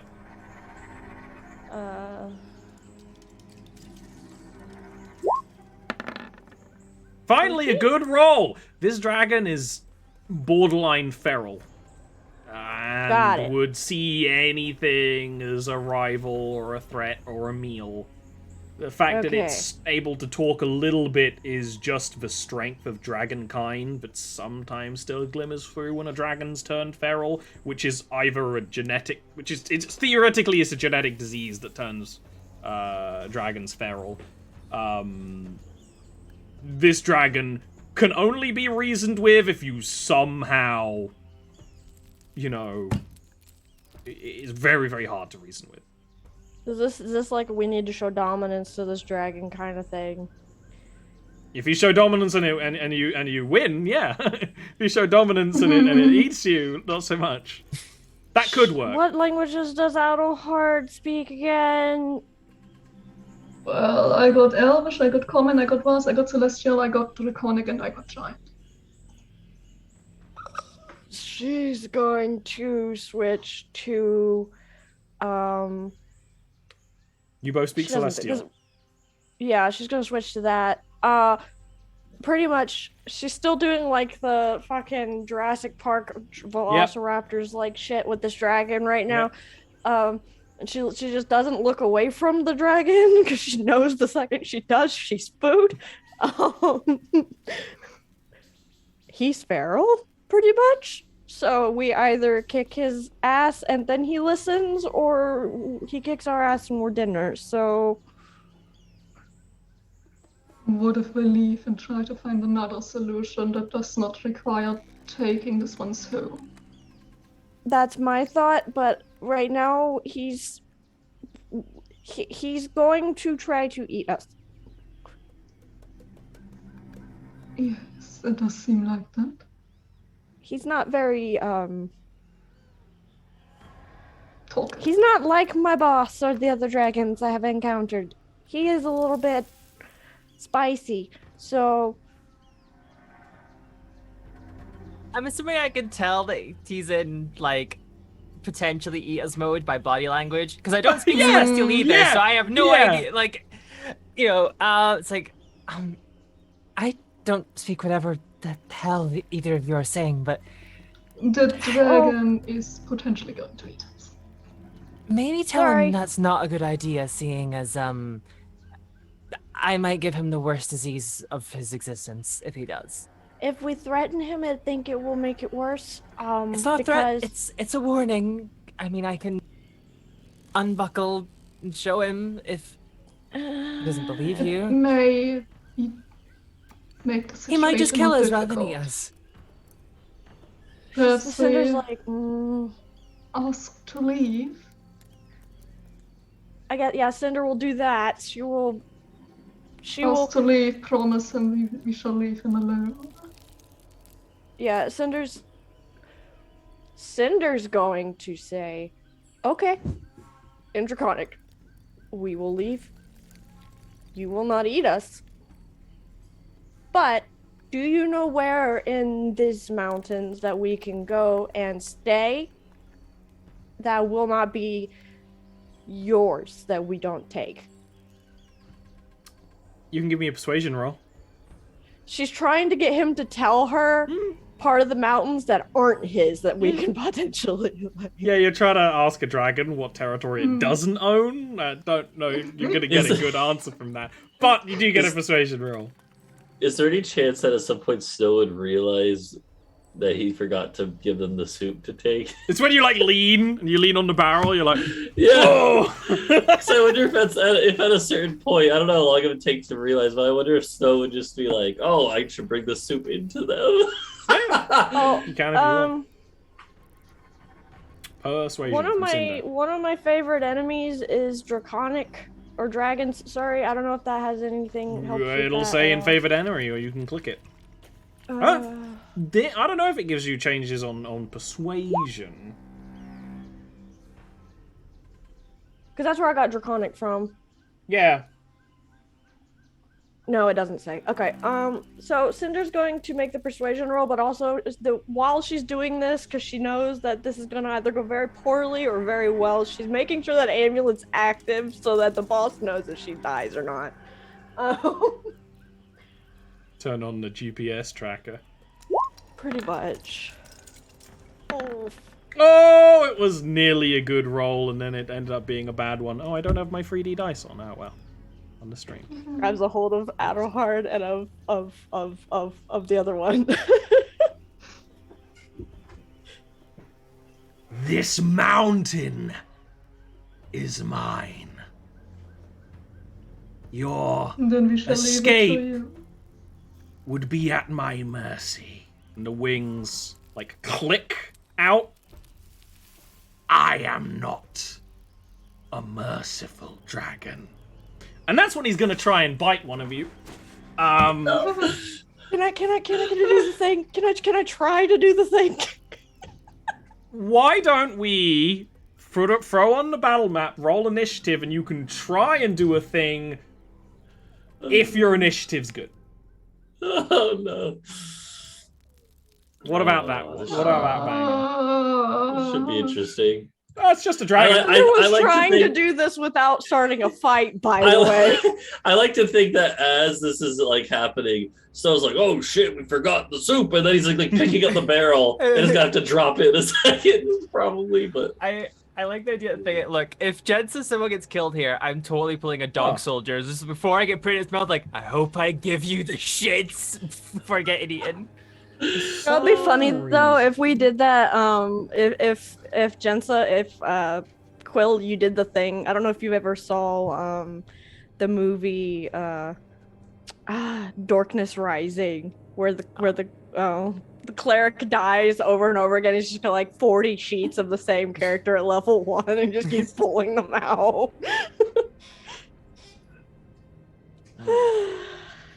Cinder tried to resolve this peacefully. By the way, this is not my fault. You tried very well. Unfortunately, the dragon that the friendliest people in the world haven't been able to make friends with is not very friendly. Feel free to roll initiatives. If you want to do a shenanigan, maybe you'll be able to give it a go when... Cinder! maybe it'll just roll really bad. How did you roll? Oh no. Oh no. It's fine. I was like, how did you roll as Peep? No, I have Peep's initiative from the last battle. I have the shark from the last battle still up. Get out of here! Not the shark! Not the jelly shark! The jelly shark. Jelly shark. That shark jelly was shark. annoying. That shark was a dick. Have I seen an initiative for Leaf? Nice. Are you muted, Zach? I gotta change that. Hold on. Yeah. I can also... I can talk apparently as the plan of our war druids. Yeah, you can! Yeah. Hold up, let me summon the Sun Elves. Yeah, it's actually... You can do a lot of cool text-based stuff in Roll20 if you want to... Yeah. But if you were doing just text-based Roll20, it'd be fine. I've seen some people do that on stream, and I'm a bit like, what are we doing here? But if you were just doing that for like a local, like a chill game, you could totally do that. And there's enough like tools for it to be pretty okay. Pretty okay. So, it's Leland who gets the first initiative when the dragon goes from might eat someone to definitely about to take a bite of Rooney. Snow has equipped, before this, Snow has equipped the soup barrel. So that's the stance you guys are in. So, Final Fantasy. Despite some things, some appearances, Leaf is actually fairly observant, and I imagine that somewhere they hear off in the distance that wing click. I will look over to Snow and go, you know how we didn't really want to go in there if we didn't have to? Yeah, why? I think we might have to, man. Do you hear something? Yeah, yeah. Oh, shit. Why is Snow like an action movie sidekick? Yeah, and Snow will just motion and be like, let's go then. And he can't go yet, obviously, but... Yeah. Come to the Jordanskoger. Have a great time. I'm only one day from retirement. Leland goes, I'll see you up there in a minute, and he just kind of like delays. Okay. Is that your turn? That's my turn. Also, by the way, do you want Leland to be a large-sized creature? Because, you know, you totally could be if you wanted to be. Or are you cool with him just being, like... He's more scrawny, more just kind of big around the midsection, but he's kind of lanky and taller, but not, like, wide. You don't have the, like, ability to control space like Snow has, which is really the difference. Yeah, yeah. I thought I would check, because it's like, I do large-sized PCs, so it totally could be. Adelhard, you are the one close to the dragon. Actually, you are the one the dragon is currently kind of like roaring at. As like Cinder turned around, it kind of its last words were to you. It's kind of like half coiled around, mouth open at you. Okay, I will use my action to dash. Going here. And here, that's 60 feet, getting me down. Yeah. The dragon roars and Adelhard just does booking it. As you should, really. Yeah. Leaving Jensa, who we haven't described yet, is carrying a walking stick this whole time. Oh yeah, I forgot about that. I've had a cane the entire time. You know, Not like leaning on it, but I've just been around. Yeah. It's actually what I do when I bring my steak. It's like, yeah, I'm carrying it. It's around. Remind people. It's your turn next, Jensa.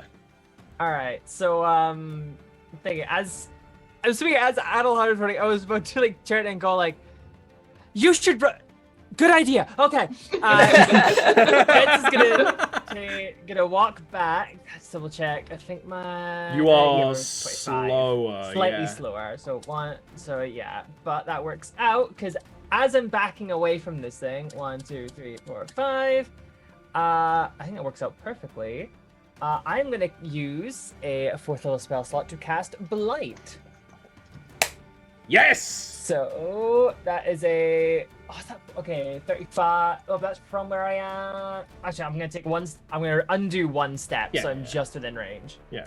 I'm gonna cast Blight. So seeing as no one's directly around, Jen's gonna like undo a buckle on one of her hands, rip off the glove, and anyone who sees it almost looks like it's burned, but there's like small lesions and like weeping wounds on it, and there's just this little kind of glow around it for a moment before throwing it out, and there's not quite a beam, but just like when like you see intense heat and it's like a little bit of a warbled kind of air, it's like that kind of thing. It's like, yeah, it's like a haze. It's like the air is sick. And I cast Blight on this dragon. So cast at level 4. Oh, okay. It needs to make Constitution save. It is a dragon. Yes. It's probably gonna be pretty good, but it does pass. Does it take half damage on? Takes half damage instead. Yeah. Let's see. Half damage on save. So that's still a lot of damage. Honestly, it's like one of those things where the dragon, it's spindly, which means the dragon scales cover every part of its body very closely, and as this haze kind of comes close, the wings actually kind of like curl around its front. And a good deal of that haze is sort of deflected around it, although it does linger on the scales, particularly, especially staining the membrane between the wings. But that would be... Replace the glove quickly and just do the belt back up. I mean, it's still damage. It's still pretty great damage, even a miss. Damage, yeah. Of course, you do realize that means the dragon now has its attention on you. That's fine. We can roll with that. Okay. Let me bring out the old measuring tool. Does Cinder or the dragon go first? Because we have the same initiative. What's your dex? My modifier to initiative stuff is a +6. Your dex. Just dex. Oh. 16. Okay, yeah, you go before the dragon. Okay, where is... Oh, it's just me and the dragon. Okay. It is, but the dragon's attention is currently on Adelhard and Jensa. Yeah, that's the problem. Oh, Cinder, are we gonna be the hero? Oh, I forgot. I have advantage on initiative. Wait, actually, no, I already set that up, didn't I? You did set that up. Yeah, it should have. It's fine. You'll get there in no time. Yeah, I did. 9 was the better roll. I rolled a 2 and a 9. Oh, okay. Cinder's gonna be the fucking hero, I guess.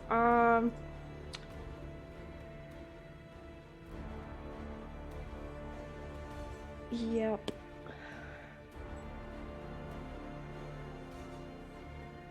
Cinder's going to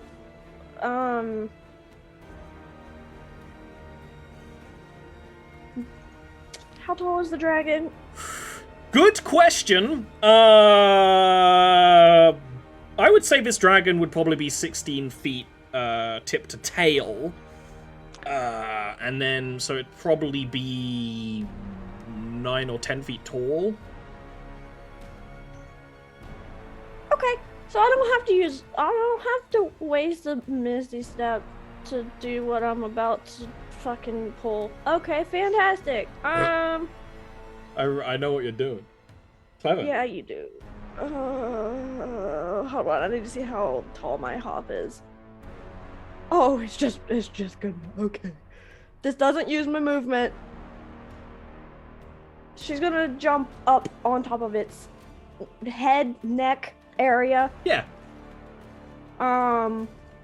And she's gonna pull out her bow. You know, as swords.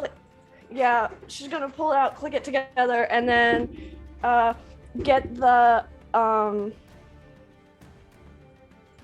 pull it up under the dragon's like chin, and like go to pull his head up and look at the others and be like, "Just go! I will follow you in a minute." She just pulled its head up. This will be a grapple check, but I will allow you, considering the context, to use your acrobatics instead of your athletics, if you want to. Because usually the attacker has to. It. Yeah, you're just trying to contain, keep it. You know, I know what you're trying to do. It's fair. She's trying to keep the breath weapon from going at the ones that are running away. Yeah, it will be contested acrobatics or athletics on your end. Oh no. Well, it also rolled poorly.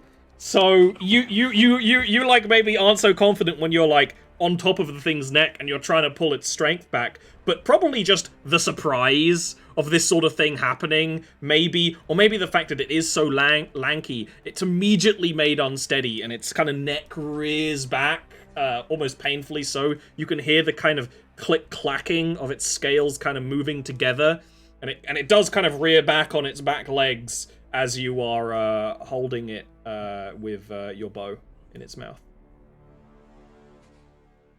She's just gonna be like, "Don't attack it. We're just leaving. I will follow you in a minute."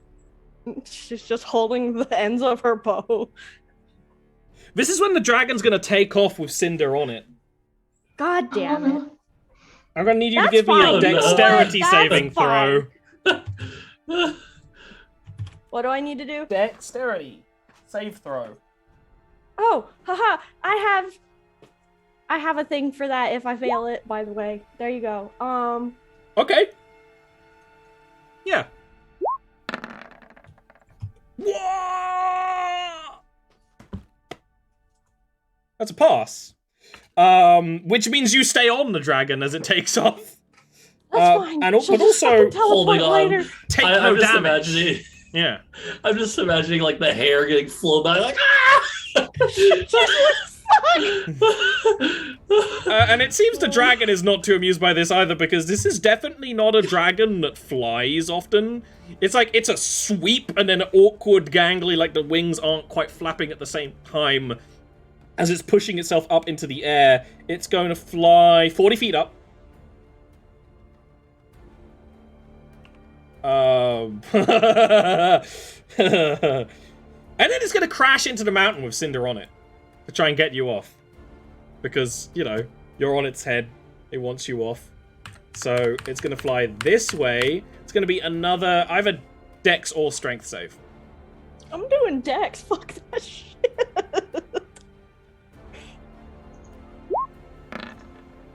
I'm using my thing. Even though it's not going to matter, the D4 is not going to help me here. Never mind. No, it won't. Okay. You are going to get, like... It just awkwardly just slams itself into the side of the mountain, and it sends more kind of pebbles and snow kind of tumbling down it. You are going to take... you take this much buttling damage. I need to get the right dice. And you are going to be knocked off. Cinder tried to resolve this peacefully. Yeah, no, you guys did great. The dragon wants to eat you. Peace was never an option. Peace was never really an option, but I mean, who knows? You left the soup behind. 16 bludgeoning damage, then you're knocked off. Unless you have a reaction that you can do something with, you are going to hit the ground and take more damage. How far away is this happening? No. This that's a is way 40 long feet up and on the other side of the map as well. So from you, Okay. that is 210 feet. Okay. Yeah. Yeah, I don't have any. I don't Okay, have any reactions. you are so going- How much damage? So 16 bludgeoning damage first, then fall, hit ground, knocked prone because you hit the ground, and 17 bludgeoning damage from the landing. Okay. And it's gonna stay up there. she's It's staying up there as well. Okay. Well, I can't edit my HP on the token. Oh yeah, your token's a little fucky, isn't it? It's fine. I edited it on the sheet. She's got 18 HP left. Snow, it's your time. Do I see the dragon like fly up and everything? Oh yeah, this is Okay. clear. You can see it's Okay, quite okay. late. It's a little dim, but you can see this happening. Yeah. Snow just drops the barrel of soup and starts running. He's just gonna. I would start like you to running up roll a the- d20, please. Okay. Any modifier or just No, pure, Okay, is pure this for the luck. soup? Yeah. Okay. Good soup roll, please. Oh, it almost got a 20. It rolled off of the 20. I don't know what would have happened on a 20. Bear in mind, the soup gets tastier. the soup has been empowered by the Yeah. chaos of the situation. The soup barrel does fall and starts rolling down the hill. No! But it doesn't It's- explode or anything. It just starts... Goldie! Catch it, Goldie! Meanwhile, Slowly just gets destroyed, wiped out by the soup barrel. Snow has bigger things to worry about. He's Happy gonna Meals start, music's playing. He's just gonna run, dashing with his action straight up the hill. So he's gonna make it up even with not Cinder. What's her name? Jensa. There you go. Yeah. So he runs and is like he also will shout out at the dragon and try to get its attention, hoping that he doesn't know that it's feral, but basically hoping to just rely on the rivalry of dragons and giants and be like, "Come face me, you big ugly worm!" He'll shout that out. Awesome. And yeah, that's it. Leland. Snow, like, you're really gonna go up there? He's already... He's Dust. already up there. Dust in the air. Snow runs incredibly fast when he's actually fighting. It's probably the first time you've properly seen it too. He's got the stompy run. Oh, all right, fine, I guess. I am not running 5, 10, 15, 20, 25, 30. I am going after Snow, but as slowly as I can get there. And then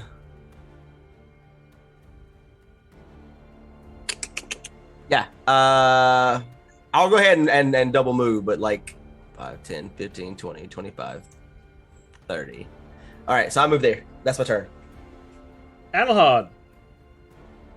Okay. Bear in mind the going dragon to is 40 go- feet up as well for ranges. If you're doing any How do ranging you- spells. Calculate the. You just add 40. Oh, I'm not doing like the Pythagorean theorem. We just add 40. Well, just divide it by 10 and it's easier. So if it's like, if you're 30 feet away, 40 feet up, 3 by 4, so what, that's 9, 16. Just add 40. 50 feet. Just at four. Just add 40. It's fine. Okay. It's the way my daddy did it. It's the way I'm gonna do it. We ain't playing 3.5. Playing 5e. You know, I really like this rock. It seems safe behind this rock. Just wait till you find out what breath type copper dragons have. Oh no. Oops. What? Cinder said it's got That's my spicy turn. spit. Okay. Yeah, we Jensa. saw it. We saw it. All right. Seeing Cinder smack into the ground, I'm gonna move forward. 1, 2, 3, 4, 5. I don't think any of my spells are in range, so instead I'm gonna pull out the crossbow from my back, take aim, and fling off a bolt. See. 8 is apparently the number of the day. Crossbow bolt clatters against the mountainside somewhere.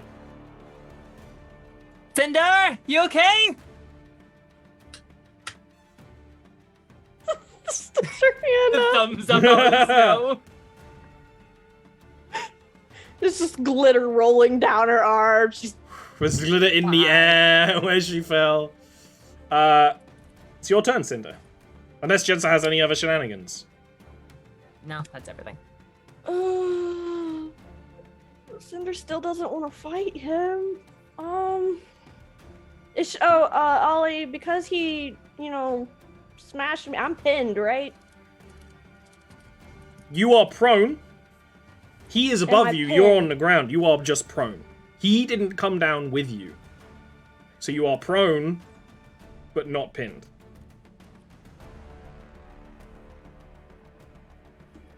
Cinder, if she moves, she's getting hit. So No, he's 40 feet above you. Unless he has an attack that has 40 feet of range, he's not doing an opportunity attack on you. he's got a mouth. His mouth doesn't have 40 feet of range. So you can run away from it if you want to. Or you won't take an opportunity attack. She's gonna try. She's going to, is my bow still around its neck, though? No, it would have come down with you.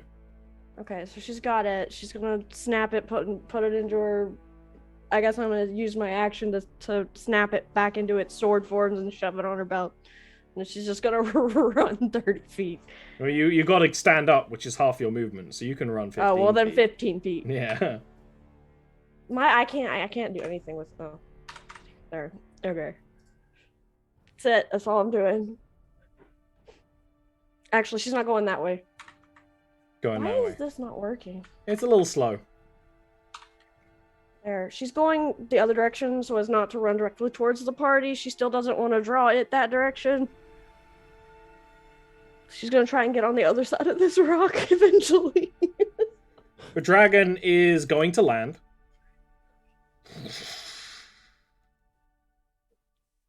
And it's going to roar.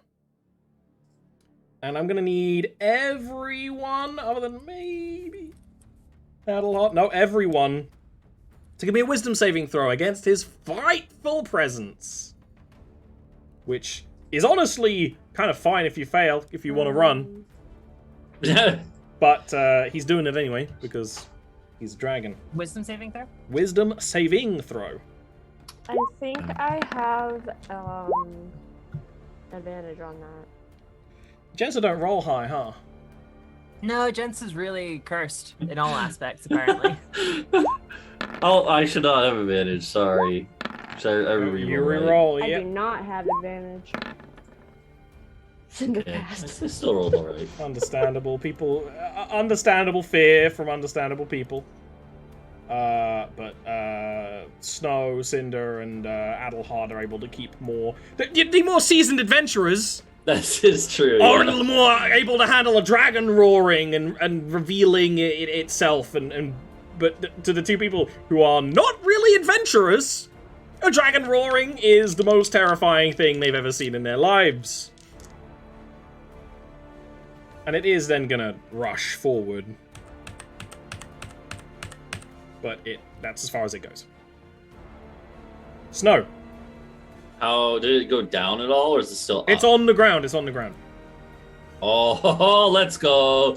Yeah, I'm gonna charge up to it. I got 40 feet of movement. I'm gonna rage, so I have 55 feet of movement. Snow goes like, just like charges. He pulls out the plane of our battle axe, the one linked to the one that Peep presumably still has wherever Peep is. And takes out the box and goes, "Argh!" and just will charge in at the thing. So. And you're raging. Yeah, I am raging. And you know what? I'm actually gonna reckless attack, so I'm gonna give myself advantage on it. But it will have advantage if it attacks me. Actually, did it like respond in any way to the like basically challenge I roared out? It probably didn't understand what I said. It's moving in your direction. Okay. It's a lot harder to read a feral dragon, aside from it is fighting. It's running towards you. Okay. Right? Yeah. So yeah, I just charge it and try to like just bash it. Let's see what we get here.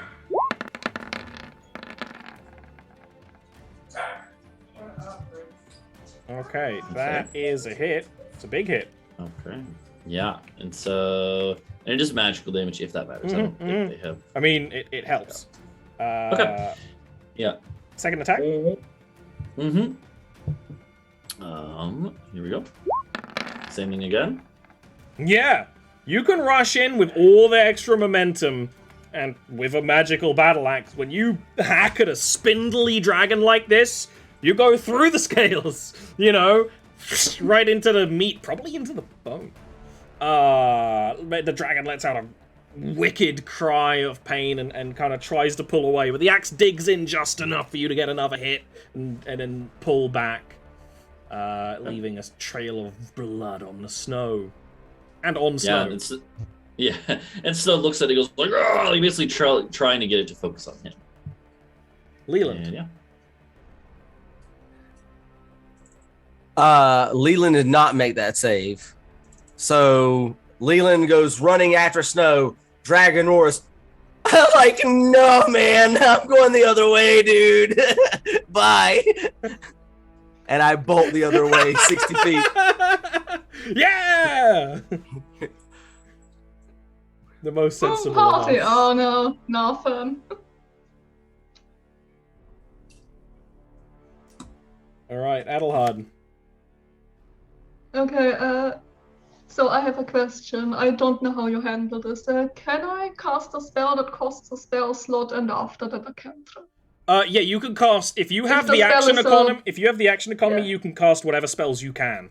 I don't use that Okay. rule. If you have the action economy to cast 2 9th level spells, sure, that makes sense. You have the economy to do it. So Yeah, I am going as to. long as you don't double poke concentrate or drop concentration immediately. Yeah, I'm going to poke my head out from the stone and cast Hex on the dragon. Yeah, And I will have it affect its strength. it For doesn't me, have to roll disadvantage? for hex, does it? It just happens. Yeah, it just happens. Okay. And then I will cast Ray of Frost at it, which should be in range. Yes, Ray of Frost is in range. Yeah, that's a hit. Is that it? Yeah. Okay, and then it takes an extra d6 from the Hex. Ooh. And Ooh.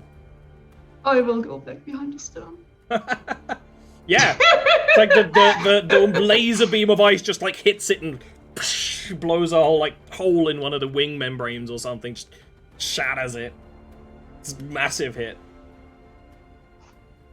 Jensa, you are terrified. You do have advantage on attacks, disadvantage on attacks against it if you try to attack it. Yeah. Is there a way to clear it, or is it just the thing that like goes away after this thing dies? At the end of each of your turns, you may make another check to wisdom save Okay, if you the want end to of my turn. remove it. Okay. Yeah. Okay, got the end. All right. Well, I will spend this turn moving away. 2, 3, 4, 5. I'm sorry, Snow, but that thing did fire off like a crossbow bolt in panic. It has disadvantage. Yep. Where are we? Crossbow. 8 again. 8 gang. 8 is 8. All right. That's my turn, so I'll make another wisdom save. Mm-hmm. And Leaf can if he wants to too, but I don't know if Leaf is okay being scared. You're still scared, Jensa. It's not an ability check, is it? This? This is a wisdom saving throw. Yeah. I was wondering about my talisman thing, but that's just ability checks. Okay. Cinder. I made it, but I forced myself with disadvantage just because I don't like. This is not something he would clearly break from immediately. Yeah. Cinder. We can talk as a free action with each other, right? Screaming is a free action. Just don't use too many Like words. how you assumed it was screaming based on the circumstances. I think that's Cinder's like, God damn it. We don't need to kill it. This is his house. We are the intruders. She runs up to the dragon. Bebops up to the dragon. 30 feet, because that's her movement. 5, 10, 15, 20, 25. Wait. 30. Okay, she's gonna be right there. She's gonna look at Snow. We're not killing him. She's looking at him. We're not killing him. Okay, I'll try. This is his house. She's The dragon's gonna like do roaring in his face at this point. She's gonna, while she's doing this, she's gonna do second verse is same as the first. She's gonna do it again. She's gonna jump up onto the dragon with her 15 feet on top of his head again. You guys go. We can go to my boss and see if he knows of somewhere that the giants can stay.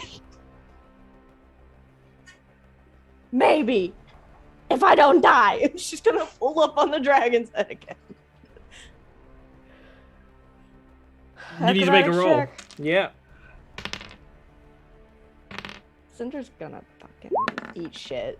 Yup. This time you don't even get close. It knows what you're trying to do. It literally headbutts you out of the air. Little ragdoll Cinder. Ah! Oh no, that's terrible. Falls down the mountain with the Beep, soup. beep, beep. Would that put her back where she's at, or just like right next to the dragon? Yeah, you'd be next to the dragon. You'd be like there. Okay, I can't do anything else. I don't think. Actually, I'm gonna down that healing potion. That D4. All right. Well, I'm gonna start fighting Snow as the dragon while you're doing that. Yeah. Oh my God, Cinder! You have 2d4. Why are you rolling 1d4? Yeah, 2. I thought it was a D4. It was just a regular healing potion. Healing wasn't potion, it? regular healer with 2d4 plus 2. 2d4 plus 2, so then Yeah. mhm. You did a reckless attack. It has advantage on these attacks. Noise. You I got will another tell you, plus 2. is it the one that I gave you? It tastes like ice cold, rich, creamy chocolate milk. So hey, you get a nice taste. Useless. You get a nice taste as you die. It fixes the taste of glitter in your mouth. So the bite attack from the dragon is going to be a hit. Okay. How much damage do I take? Luckily, you're a barbarian and you're raging. That's gonna be 24 piercing damage. Okay. Any breath damage with that? Because I know sometimes. No, not this one. Good Okay. question though. Just piercing. Its second attack from its claws is also going to be a hit, Okay. which is going to be for a lesser 10 slashing damage. Okay. And then its third attack with its claws is also a hit for even less than that, 8 slashing damage. So it like bites you in place with its jaws and just like scrabbles with the claws, and it's throwing up like pebbles and chunks of snow and roots and things. It's not an elegant fighter by any means at all. Do I take fall damage, by the way? If you try to jump 15 feet up, yes, you do fall on your ass and take 1d6 damage. It's 10 feet is the limit. If you do less than 10, you're fine. Yeah. But if you move more than 10, when you hit the ground, you fall prone and you take d6. She got 1 hit point from that healing potion. Snow, it's your turn. Yeah. I like to think that Cinder drank it midair as she's falling, and then immediately loses most of the benefit. But yeah, so Snows looks at this thing like the scratches he got from it. And sure, it hurts, but he, putting on like a tough face, he says, "What a pathetic lizard! You can't even hurt me!" And then he's just gonna bash it more. Also reckless attacking again. Bash this nerd! I will. The what? Bash the nerd. Yeah, he is gonna try to like knock it out instead of kill it, but I don't think it's close to that Non-lethal reckless attacks. Got it. point. Yeah. Okay, here we go. There's one. Yeah, Okay, it's a hit. does that hit? Yeah, Okay. yeah, yeah. Oh, yeah. And another one. Good rolls tonight for me.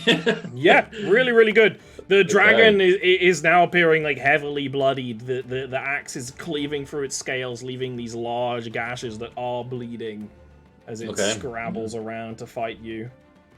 Yeah, so the shout to theirs like, "Come on, we almost got it," and that'll be it.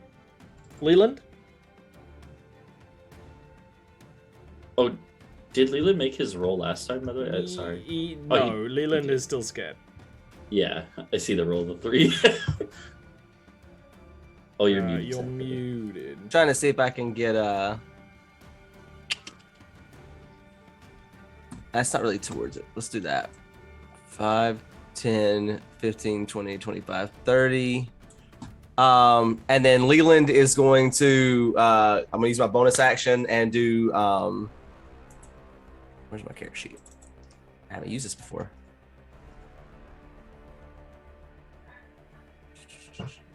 Oh my god, where's that? Hidden step. And just vanish from sight. Until his next turn, he is invisible. Hopefully they don't allow you. And then I'll go another 30 that way. Nice. So Leland is skedaddling sideways. Okay. Adelhard. Oh. Well, I poke my head out of behind the rock again. Mm-hmm. And just shoot another ray of frost at it. It's a hit. Still a hit? It's a hit. Yeah, it gets the... And the extra 6 damage. as well.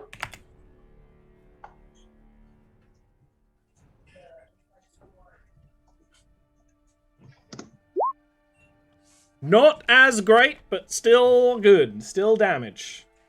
And I will hide behind the rock again. Jensa, you're still scared of the thing, even as it's starting to sort of slow down.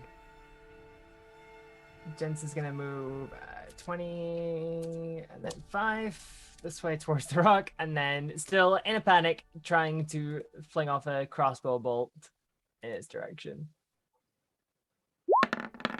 Oh, Oof. Ooh. absolutely not. Yeah, as expected, but that's fine. I'm still on the move, and a wisdom saving throw. Come on, please. Not enough. Oh my jeez. god! And it's not an ability Ooh. check, so I can't do the That's thing. rough. Oh, that is rough. That is really rough. That's Oh, rough. first time Cinder. fighting a dragon. It's scary. It is scary. Cinder is done with this shit.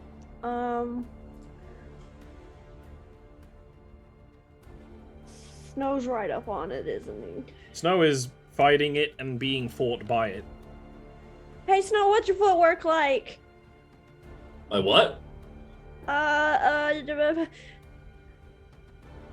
handle plants on your feet? What?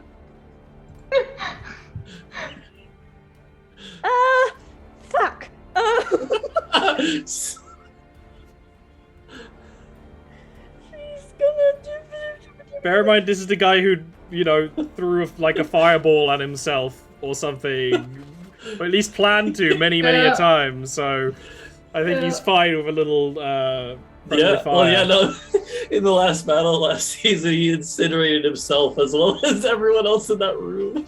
Okay, so, Snow, I'm sorry, but your feet are gonna get stuck for a second. Just pull them out. That's fine. She's gonna entangle right on the dragon. Which just barely catches Snow as well. I cast disadvantage on that strength side. Ooh, Hold strategy? on, that she's dropping it right on top of the dragon. I think that actually gets me too. If you're dropping That's it like fine. centrally on the dragon, yes. And then She's literally just dropping it right on top of the dragon. She's not cast the spell before, so. That's fair. sure. All right. It has disadvantage on the strength save. It will. I can get out of it. It's fine. I luckily have advantage on it because it's strength and I'm breaching. It will pass. So I pass. You pass. Cinder needs to do it too.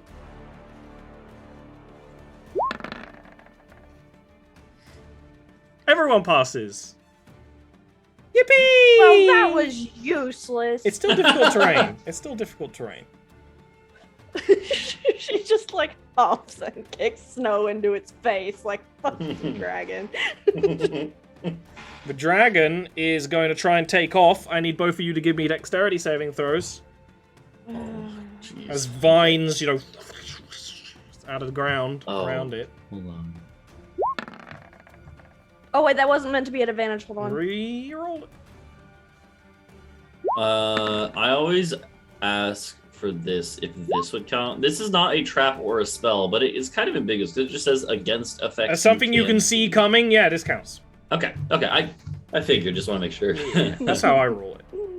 Yeah, I have +0, so I might need it. Yeah. Cinder and Snow Such a both are big help. fucked. Yeah, Such a you big are help. both knocked on your asses into the vines as it beats its wings and gangly flies into the air. It's going to be 14 bludgeoning damage to you both, and it's going to fly the 40 feet up. Okay. Do we get opportunity attacks? No, Does this leave because me it in is using range? this attack to Okay. Oh yeah, it probably has something special with that. part of Yeah. the attack. Yeah. And makes sense. then it's going to fly there. Yeah. Snow. Okay. I guess I take half my movement to get up. And then I have javelins. I got rid of the giant javelins, I think, didn't I? I don't remember You when. gave them to someone for I something. gave them to someone, yeah. But I have normal javelins. So I literally have 2 left. So I haven't restocked. So that works because I'm gonna chuck them. It would have disadvantage because of the range. And yeah, okay, I'm still gonna try it. I'm gonna try to chuck these javelins at it. And yeah, is that good? Because it's within 120 feet of me, right? Yeah. It's just not within 30. So, all right. That's a hit. Okay. Yeah, not a lot of damage, but I chuck a javelin. Yeah.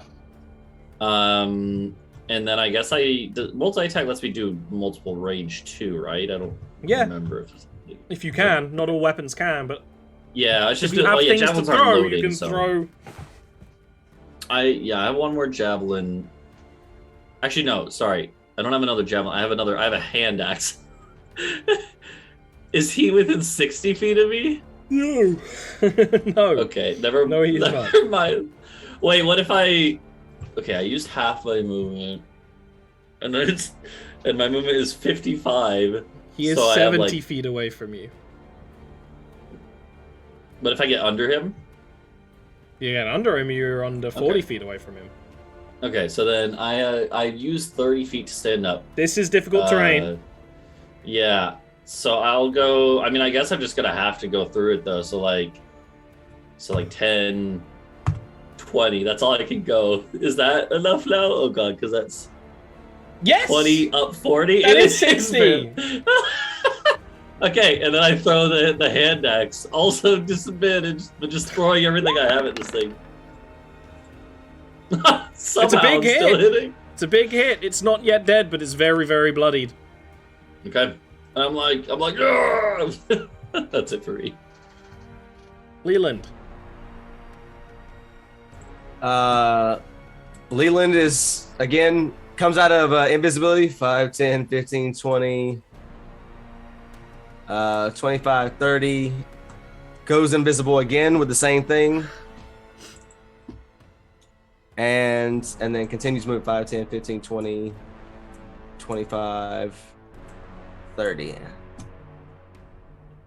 And then I will make my save, and that'll be my turn.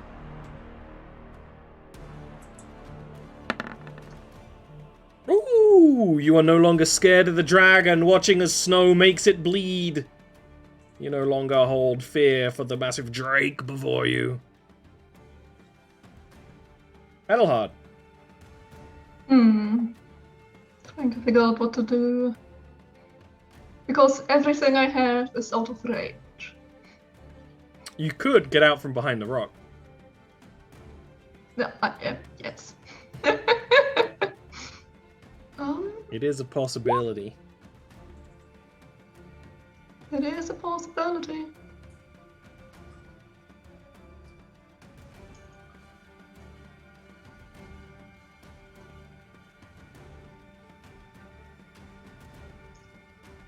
What are you doing? I'm just moving up here for now. That is turn. Okay. Jensa, you are still shaken. Still scared. Okay. Can't move closer to it. No. I can move 10, 15, 20, 25 here. I'm assuming I still have some kind of line of sight to it. Yeah. From here. Yeah. How far is that actually? Yeah, you do. It would be probably outside of crossbow range now, without. Let me Although you already got disadvantage, so you can use a disadvantage range. crossbow. 20. Yeah, it's like just outside orange, but just normal disadvantage. Fiery bolt. Let's go. Not a hit. That's fine. And then normal wisdom save. Come on, baby. You got this. Yes! Yay! Okay, no longer shaken by fear. Cinder. Finally. Is it on the ground or is No, it touching? it is 40 feet up. But is it touching the mountain? Like, is it close to the mountainside vertically? It is 10 feet away from the mountainside vertically. Let's just assume that the edge of the map is the mountainside. That's kind of what I was assuming. Then, and like below it is also the theoretically, cave. if I cast shape water theoretically and made the snow turn into ice to catch a wing, would that be possible? Because you can freeze water. Click the spell.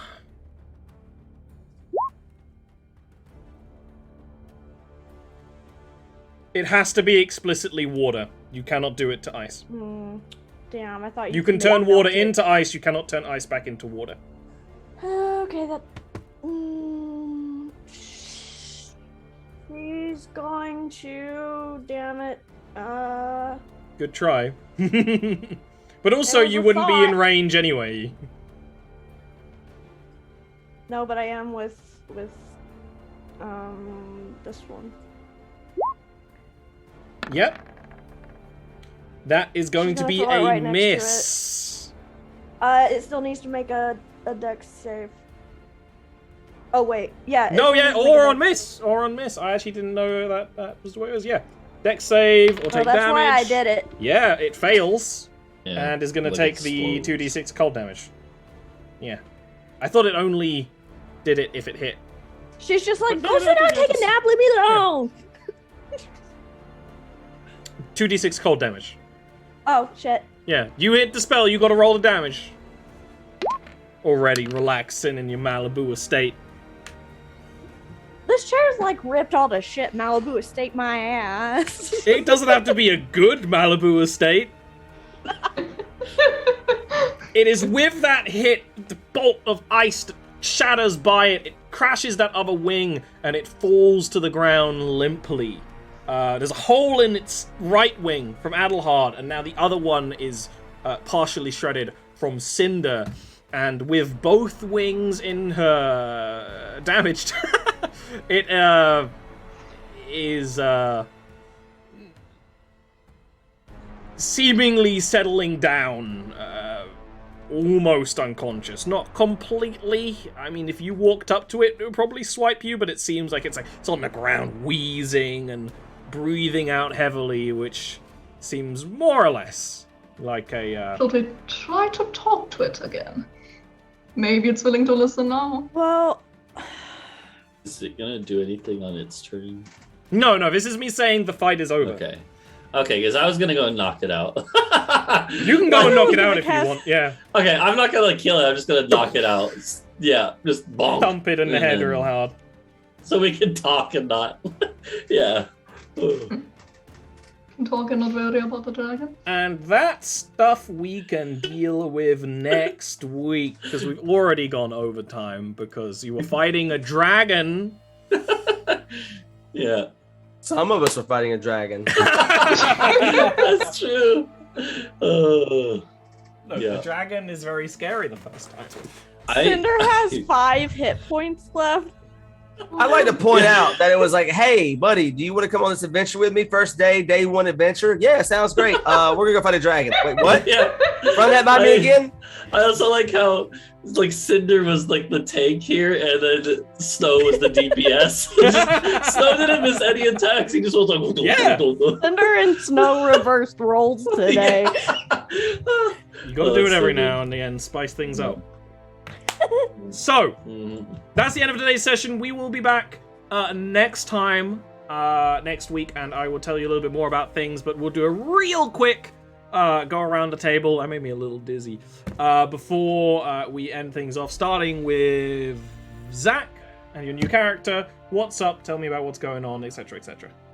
So I had a lot of theater stuff going on over the past summer, as you guys know. I actually got a job to direct Your Good Man Charlie Brown starting in January, so I'll be doing that through March.